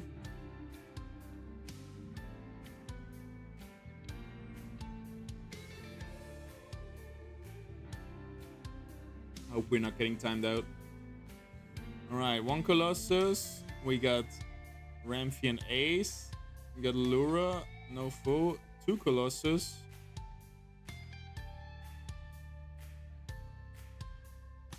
Orkelion. Man, we don't have heals. We don't have a lot of fire and rogues. Nah, it's not it either. Not gonna be it either.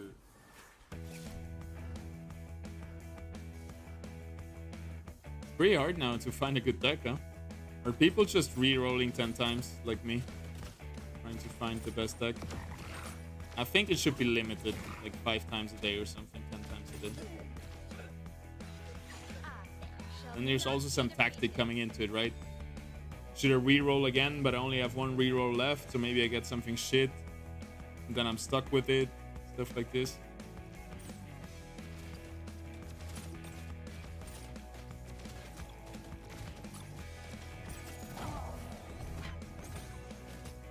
I mean, it's a decent team. Just missing like 1 more Colossus. We have 2 Colossus, 2 Inferno. That's kind of it. Would like to have a bit more heal and a bit more tankiness. Wave 30 quest is on training mode. I just checked, it's on competitive.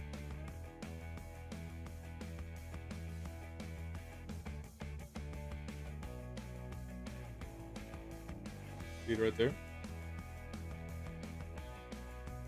But we have different quests, so maybe yours is in training mode.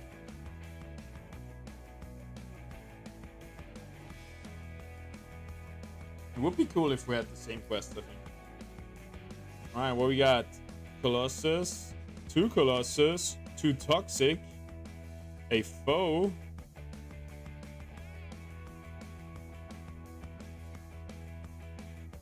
Enchanter, I guess.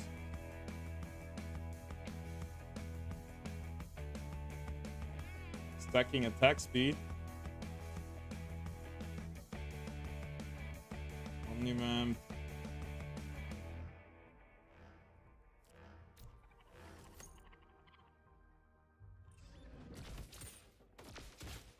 I hope that's enough. He's going hyperactive, but not very fast.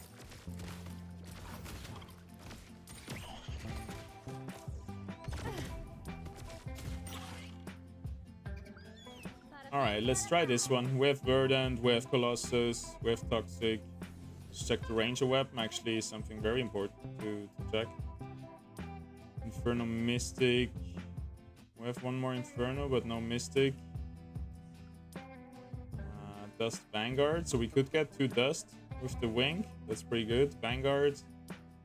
We don't have Vanguard. Slayer Shock. Don't have Slayer or Shock. Oh, we do have Shock, but no Slayer. I think we're just gonna try it.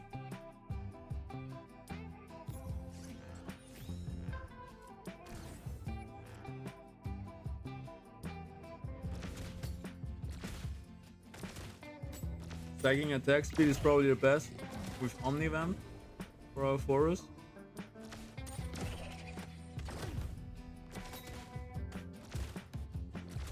Or all stats are buffed plus Omnivamp.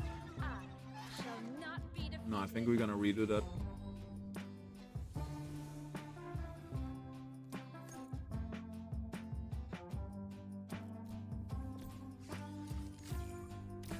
Well, for now, all stats would be better, because there's not many units yet to kill to stack it up.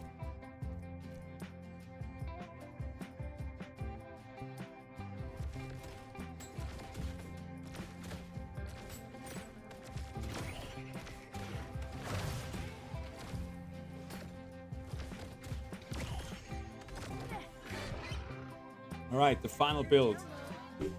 Phosphorus, 2 Verdant, 2 Colossus. Wait, Phosphorus, Kara Blue, Archie, Kling, Riptor, Wink, Kuka. Then we have 1 slot left for either a Ramphy, a flare, or a ray.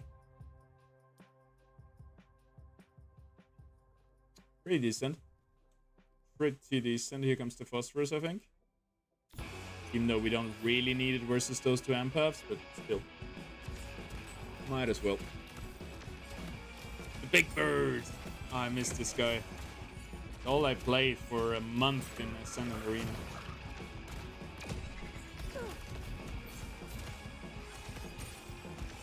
Kick animations are really cool. You're too much of a waste of space.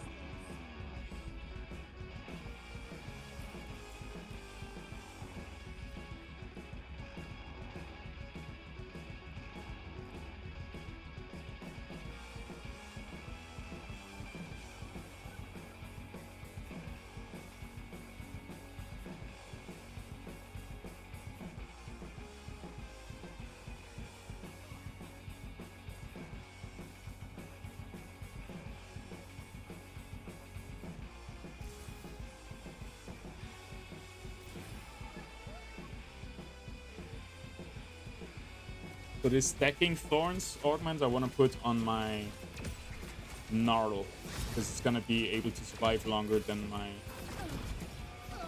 Caradulux. Caradulux gets the flat thorns plus the damage reduction. Gnarl gets the stacking thorns plus one of those. Plus the grid and resolve.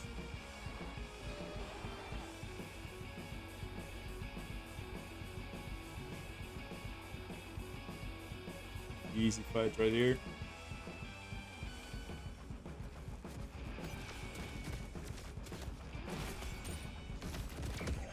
And then Temporal Frenzy would be great on the Riptor. Plus this one. Those two on the Riptor. That's it.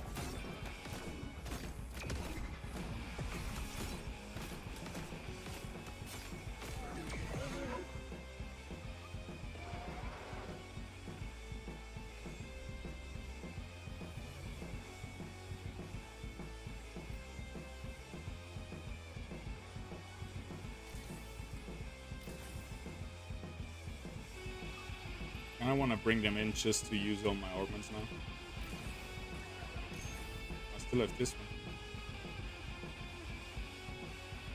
Well, we're gonna bring this onto the phosphorus later, and then the extra stats can go onto someone else.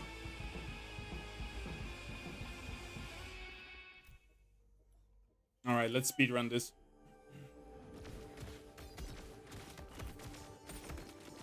One more fighter, one more bulwark, one more nature, and water.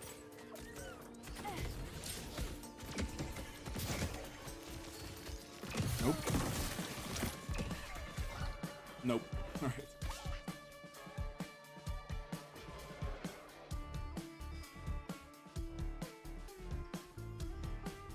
No more nature. No more water. Except the weapon.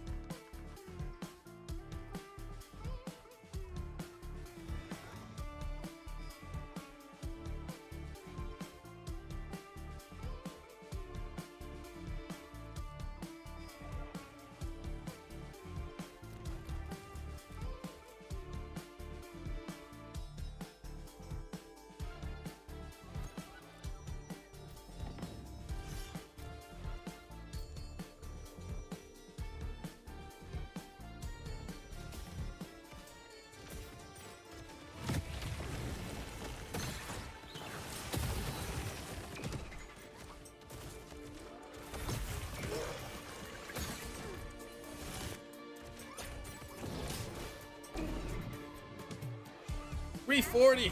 Shit. Time is running away. Okay. Let's go really fast, actually. Let's actually speedrun this. JSS mode. Just smack start.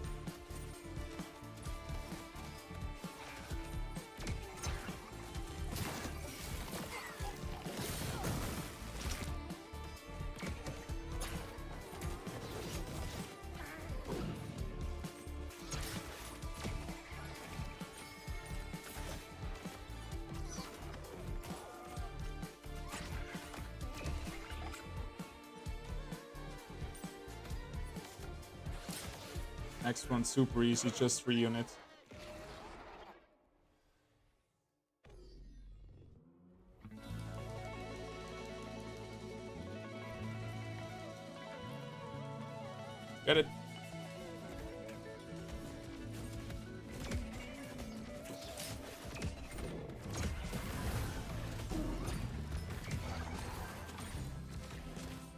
Next one, a lot of empaths.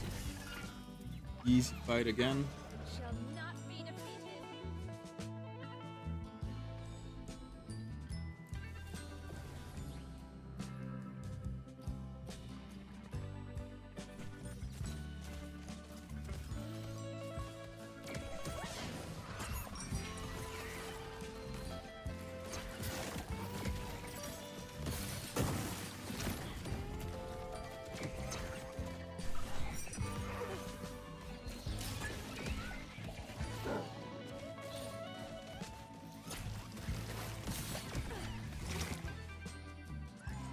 Your download is complete.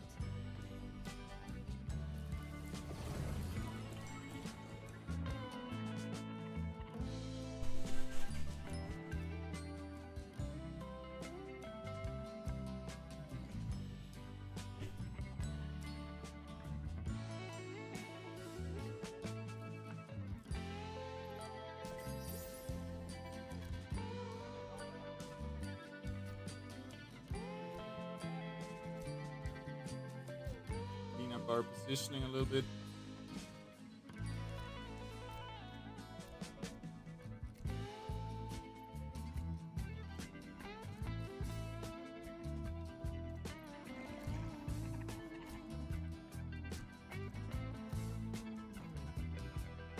That should work for most waves.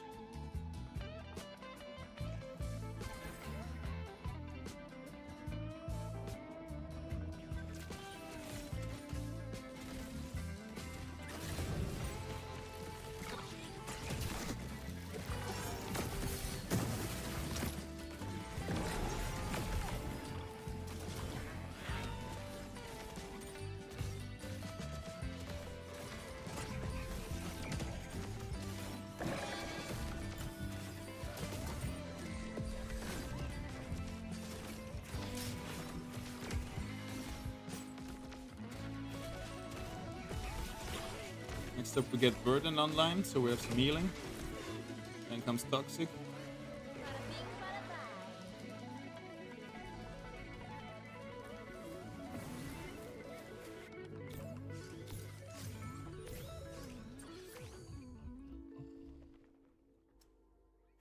Click too much, have to restart.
Welcome to everybody tuning in through Twitter, by the way. Always feel free to come over to Twitch or YouTube, where I'm also streaming, where we can have a little bit more interactive session, I guess. Alright, now we started.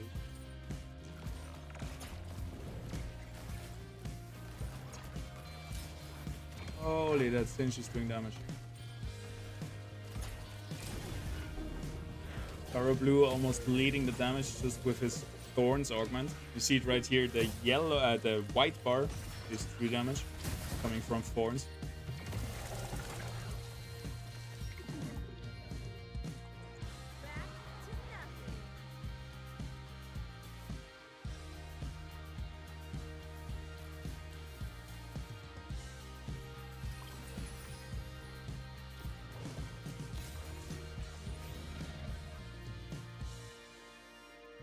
Please, dude.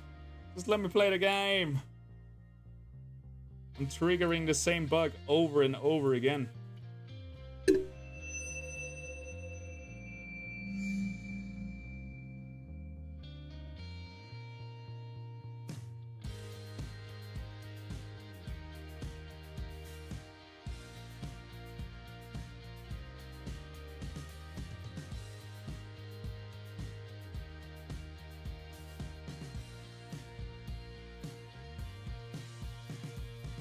Fuck, we also gotta do 3 ranked ascendant game modes.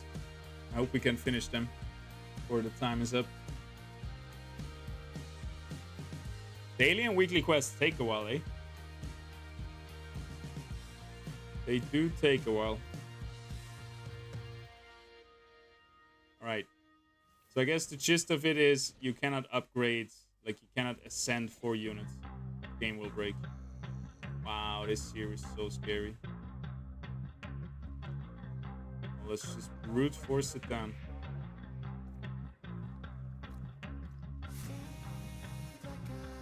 My game needs like 10-15 minutes every time I want to catch an Illuvium. Do you have an idea how to fix that? Or do I need a new PC? Do you maybe have Illuvium installed on an external hard drive? That was a problem for me. I had very long loading times with that.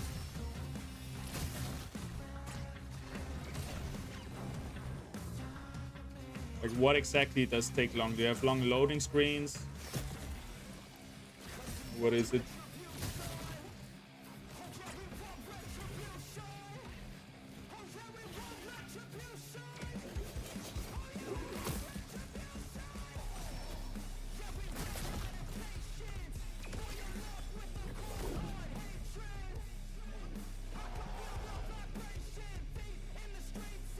Long loading screen from Overworld to Arena and back. Where do you have it installed? Your volume is too low. Speaking volume or music volume? Yeah, Jonah, try it. Like, it sounds like what happened to me when I had it on an external hard drive. If you have that too, put it on your internal hard drive. And it seems like the bottleneck is with your hard drive, not with your like CPU or GPU.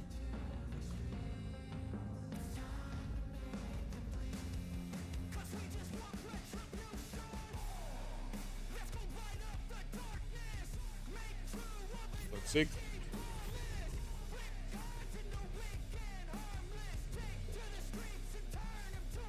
What do we want to make our ranger?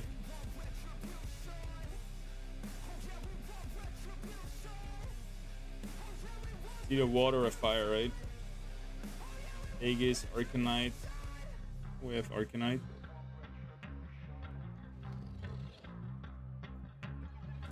Sure, why not? Speak volume. It should be right. I think I'm in the right area. Maybe I just talked a little bit silent. Anybody else can confirm? I think I should be loud enough.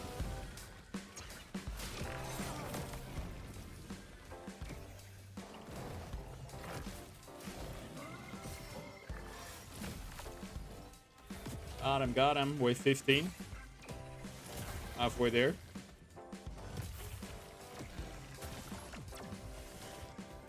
Soon we can go all in with our ranger.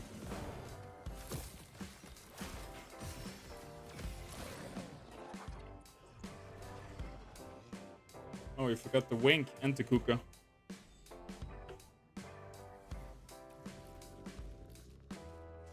Giving us 3 empaths.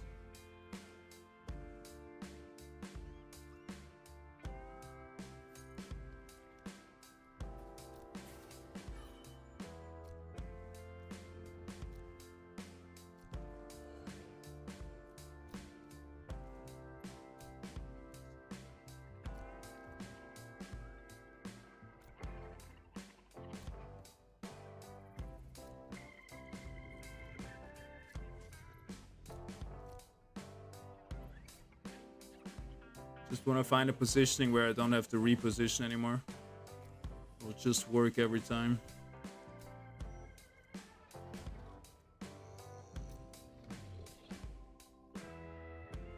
That's kind of our final build, I think.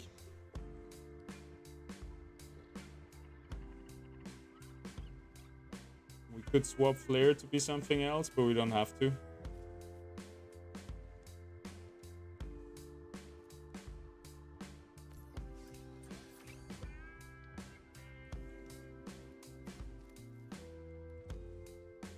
That is kind of the final build.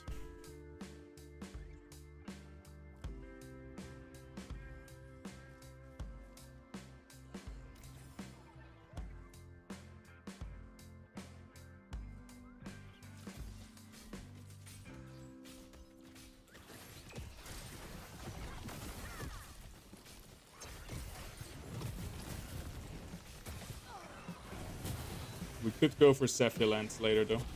Dust over Arcanite, undercost weapon. Ah shit, they got us, it looks like. Super close too. 8 fire, didn't see that. We have a lot of air and nature. Oh, we didn't lose much.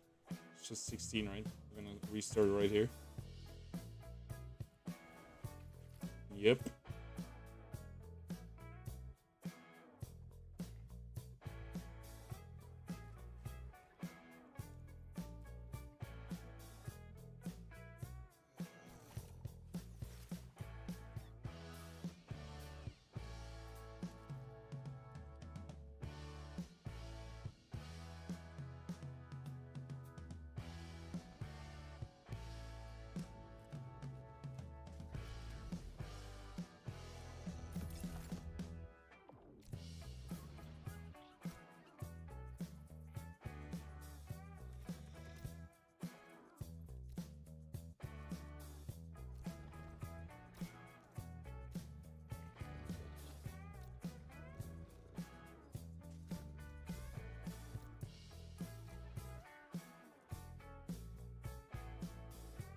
What does this weapon do?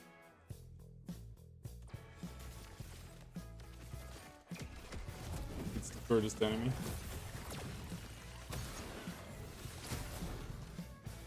That goes way better. Good reposition. Good heal from the Archellion. Beautiful. Your download is complete.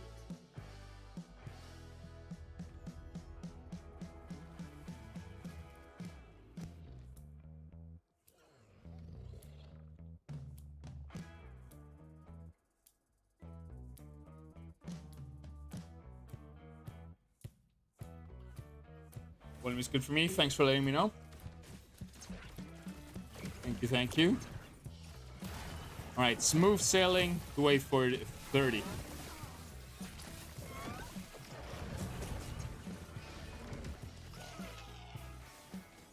The things I will do for 700 Airdrop points. I like survival a lot though. It's a lot of fun playing, I think. A lot of earth illuvials countering our nature and fires. Would be a good timing to get rid of our fires.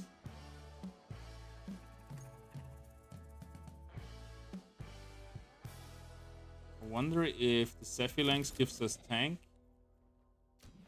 Yeah, it gives us bulwark. Then we could drop him as well.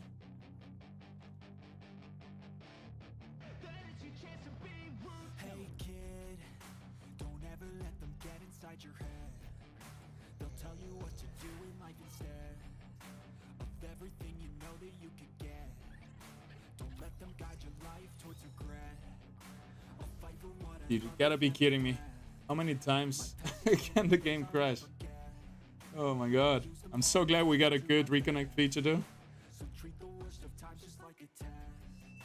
If only I could go back in time, I'd tell myself that everything will end up alright. Just push yourself, test yourself, figure out what you like, and find your limits. Don't be rigid, always work towards a prime. Surround yourself with open minds, people can change your life. A few friends with intent can help you feel alive. Find a passion, take some action, and with a little time, just be patient, make a statement, try to enjoy your life. They'll try to kick you while you're down. They wanna rise up while you drown. They wanna fill Let's your get it. doubt. They're silently scared that you'll figure it out.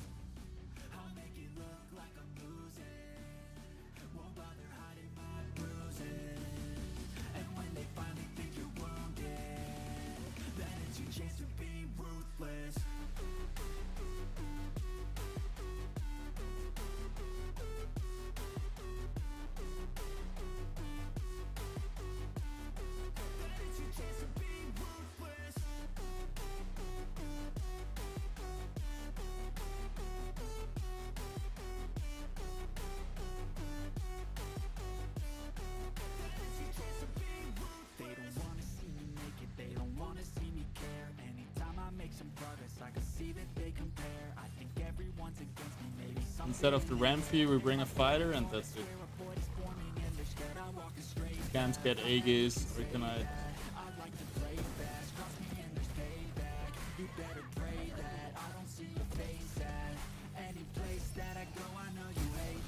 Yo, rip the wrist attack speed.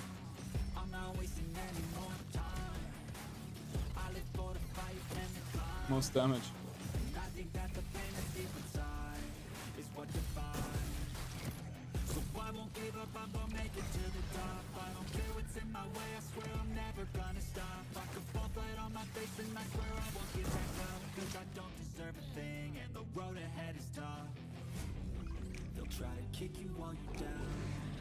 Sheesh. It was close. We're almost at the checkpoints. Can't lose now.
Looking good.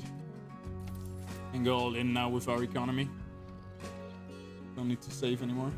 It's a bit weird to just have one rogue. Feels like she's never gonna do the damage we need her to do, but it's looking good. Let's see how much damage the cast does. Finish it off. Didn't even kill that Adorius? It's like on 20%. What do you mean? Oh man, pretty bad here.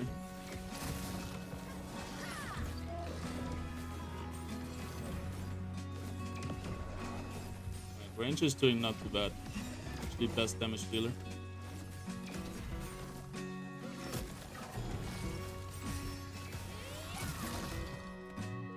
Woo.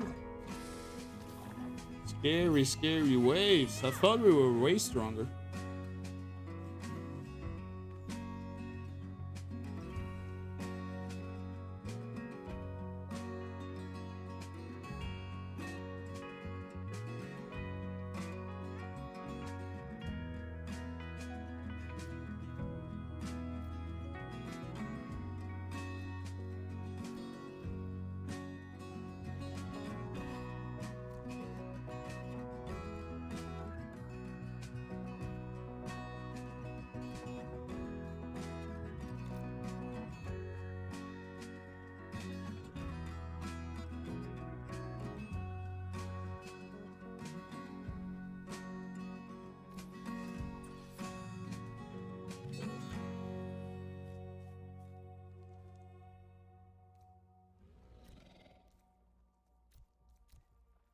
Kuko was locked in the last one. I want that to happen again. Like this, we should be alright. See it.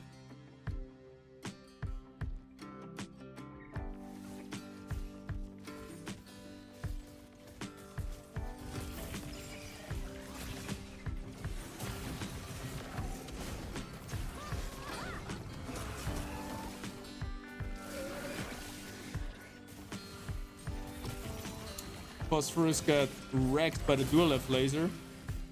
But range is doing good in the backline. See the cast. Charm and blind. Or just blind. Charm was from the wings over there.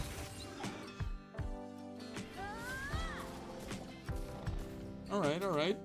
21, let's go.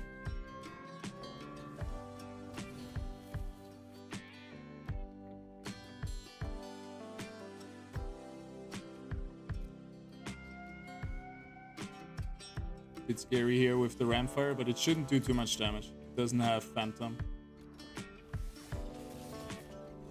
We can kill the dual F here.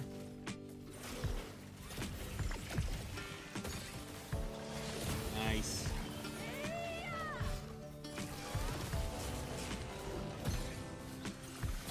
Got him. Ramfire damage? Nothing. Nothing.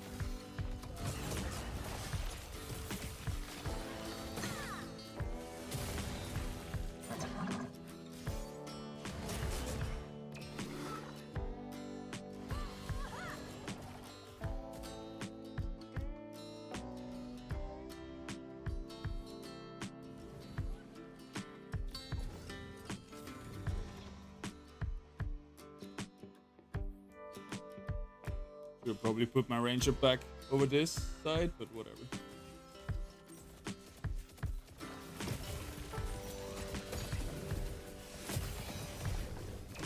Look at that gnarl.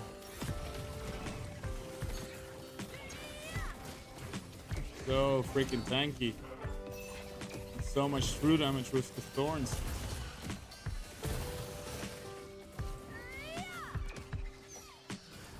Crazy.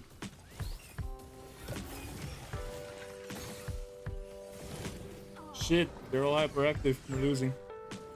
Oh man. Ow. Furiox damage? Okay.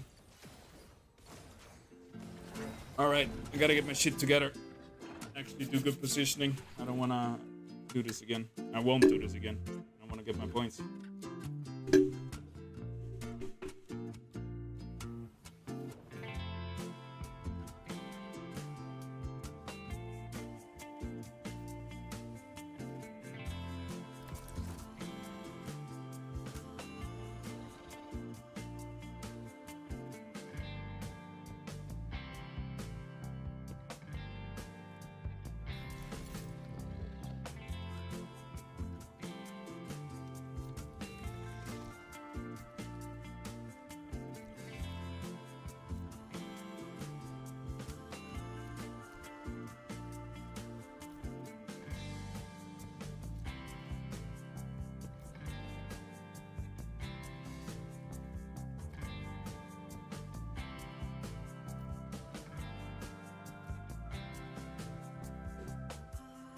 This could work. This positioning. See it?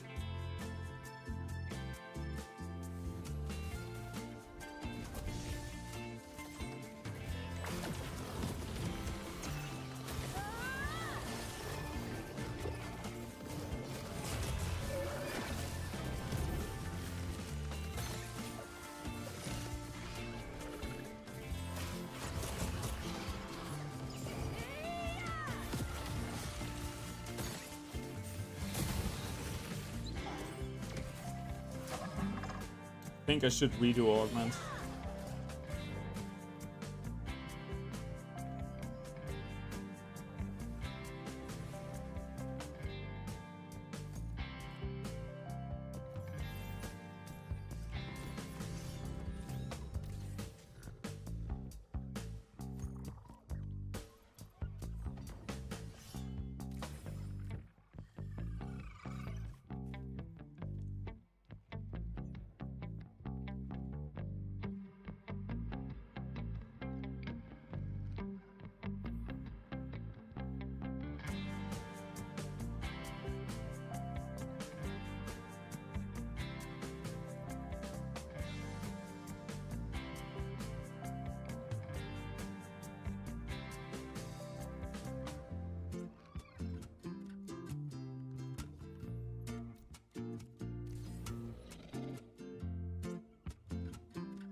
We got a free kill on the Furiox here. Oh my god, the game crashed again.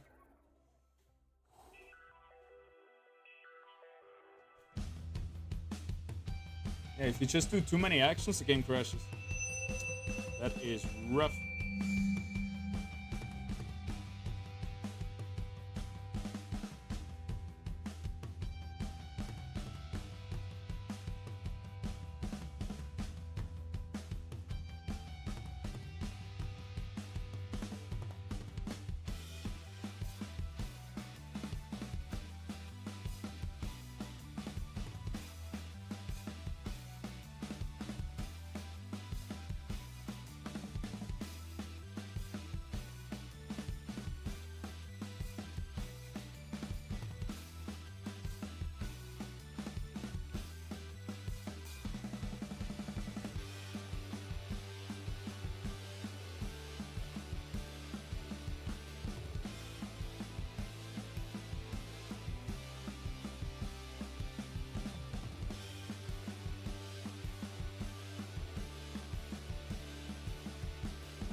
No, it insta-starts.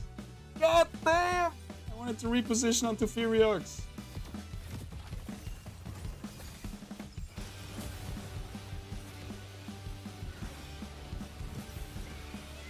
My guy constantly blinded. My Caraduloc's not upgraded to Colossus. Freaking Quink's not dying because I'm blinded. Oh my god. This was a free win if we can reposition.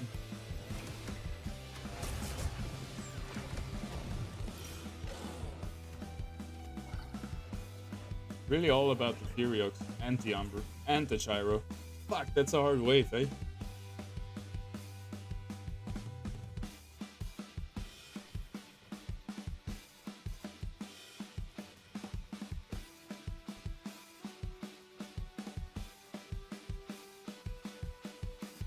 I will leave the augments like this. Fuck it.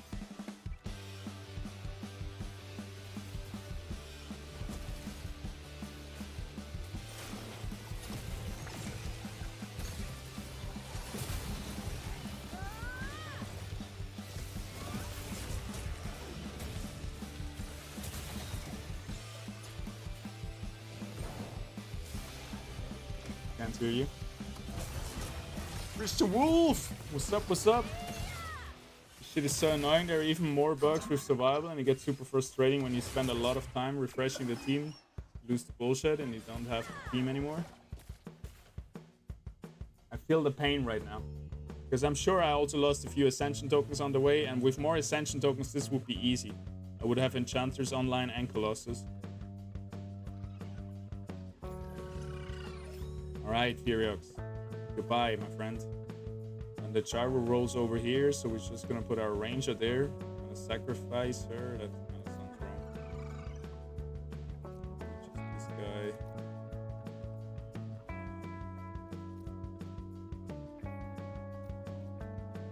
Dulux over here.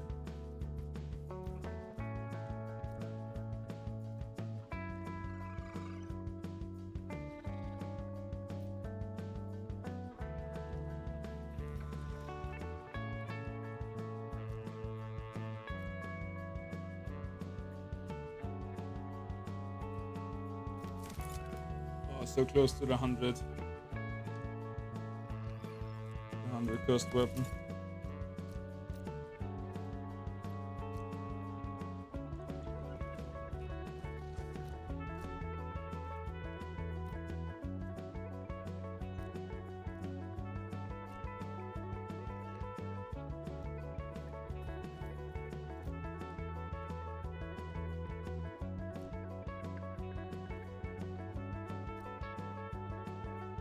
All right, maybe this works.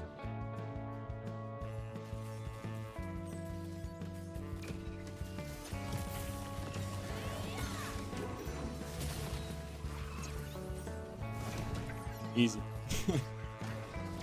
Easy if you just let me reposition.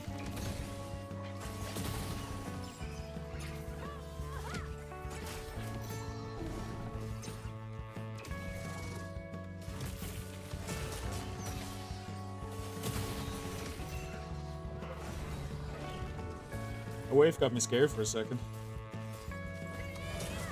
No problemo, though. No problemo. Looking good. All right. 7 more to go. I have 30 minutes till my meeting starts. I gotta speedrun this.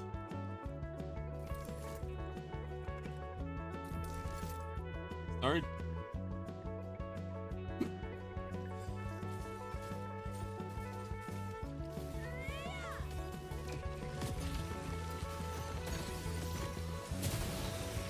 Healers are dead. Backline is busy on my hyperactive Gnarl, who will never die. But take everybody with him, with his thorns.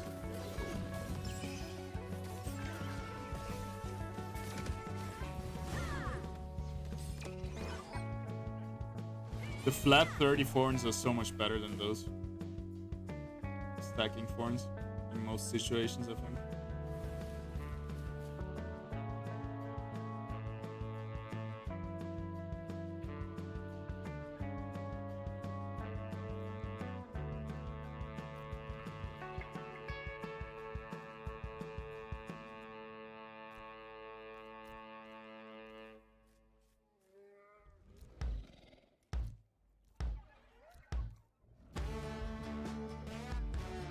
Should be fine.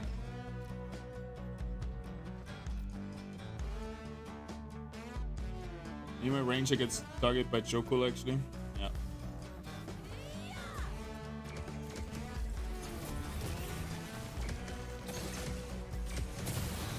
Phosphorus duel. We win it. And the Doku doing decent damage as well. If we forgot about the Titan or Omega to put our Quinks in the backline, we maybe would have lost. Now it's gonna hit us good. We got him, we got him. Alright, 5 more waves. Quick, quick, quick. Ain't nobody got time for this. The 3 ranked Ascendant games I have to play later. I don't think I can squeeze them in before the meeting.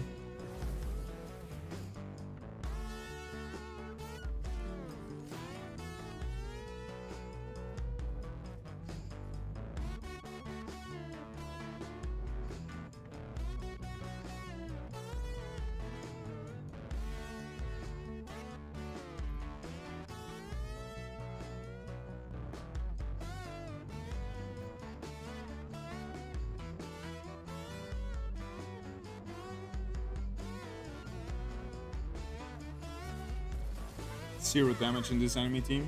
Titan is going to be the best damage dealer.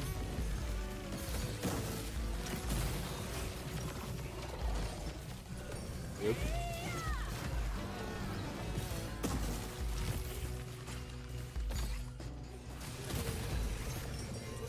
Like, I thought this match down here would go different. Losing our guys with tip. And Phosphor is still getting stunned.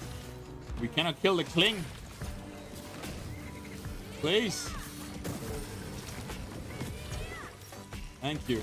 Fuck, we got stuck long on the Queen. Look at that. Also, my Ranger is stuck on the flood up here. They might just out heal us. Huge Arcalion heal. Might secure us to win. Oh, this Titanor stuns. Look at the Titanor damage. Oh my god. Screwed it up. No more checkpoints. Fuck!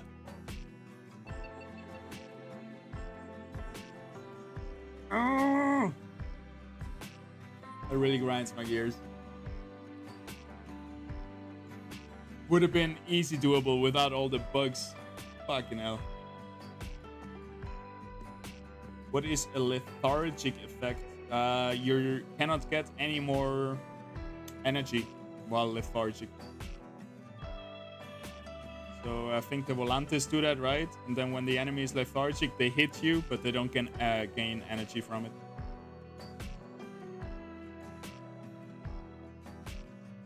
Alright, guys. End on a high, right? I gotta go. Thank you, everybody, for tuning in. I'm gonna be back tomorrow with another daily quest. We couldn't do all the daily quests today. I'm gonna try tomorrow. I'm gonna finish them offline later today. And yeah, I have my ICC meeting now. If you have any questions for the community council, but yeah, it's the wrong time. Right now we're doing onboarding and other stuff. But yeah, if you ever have questions for the council, let me know and I can bring them to the meetings.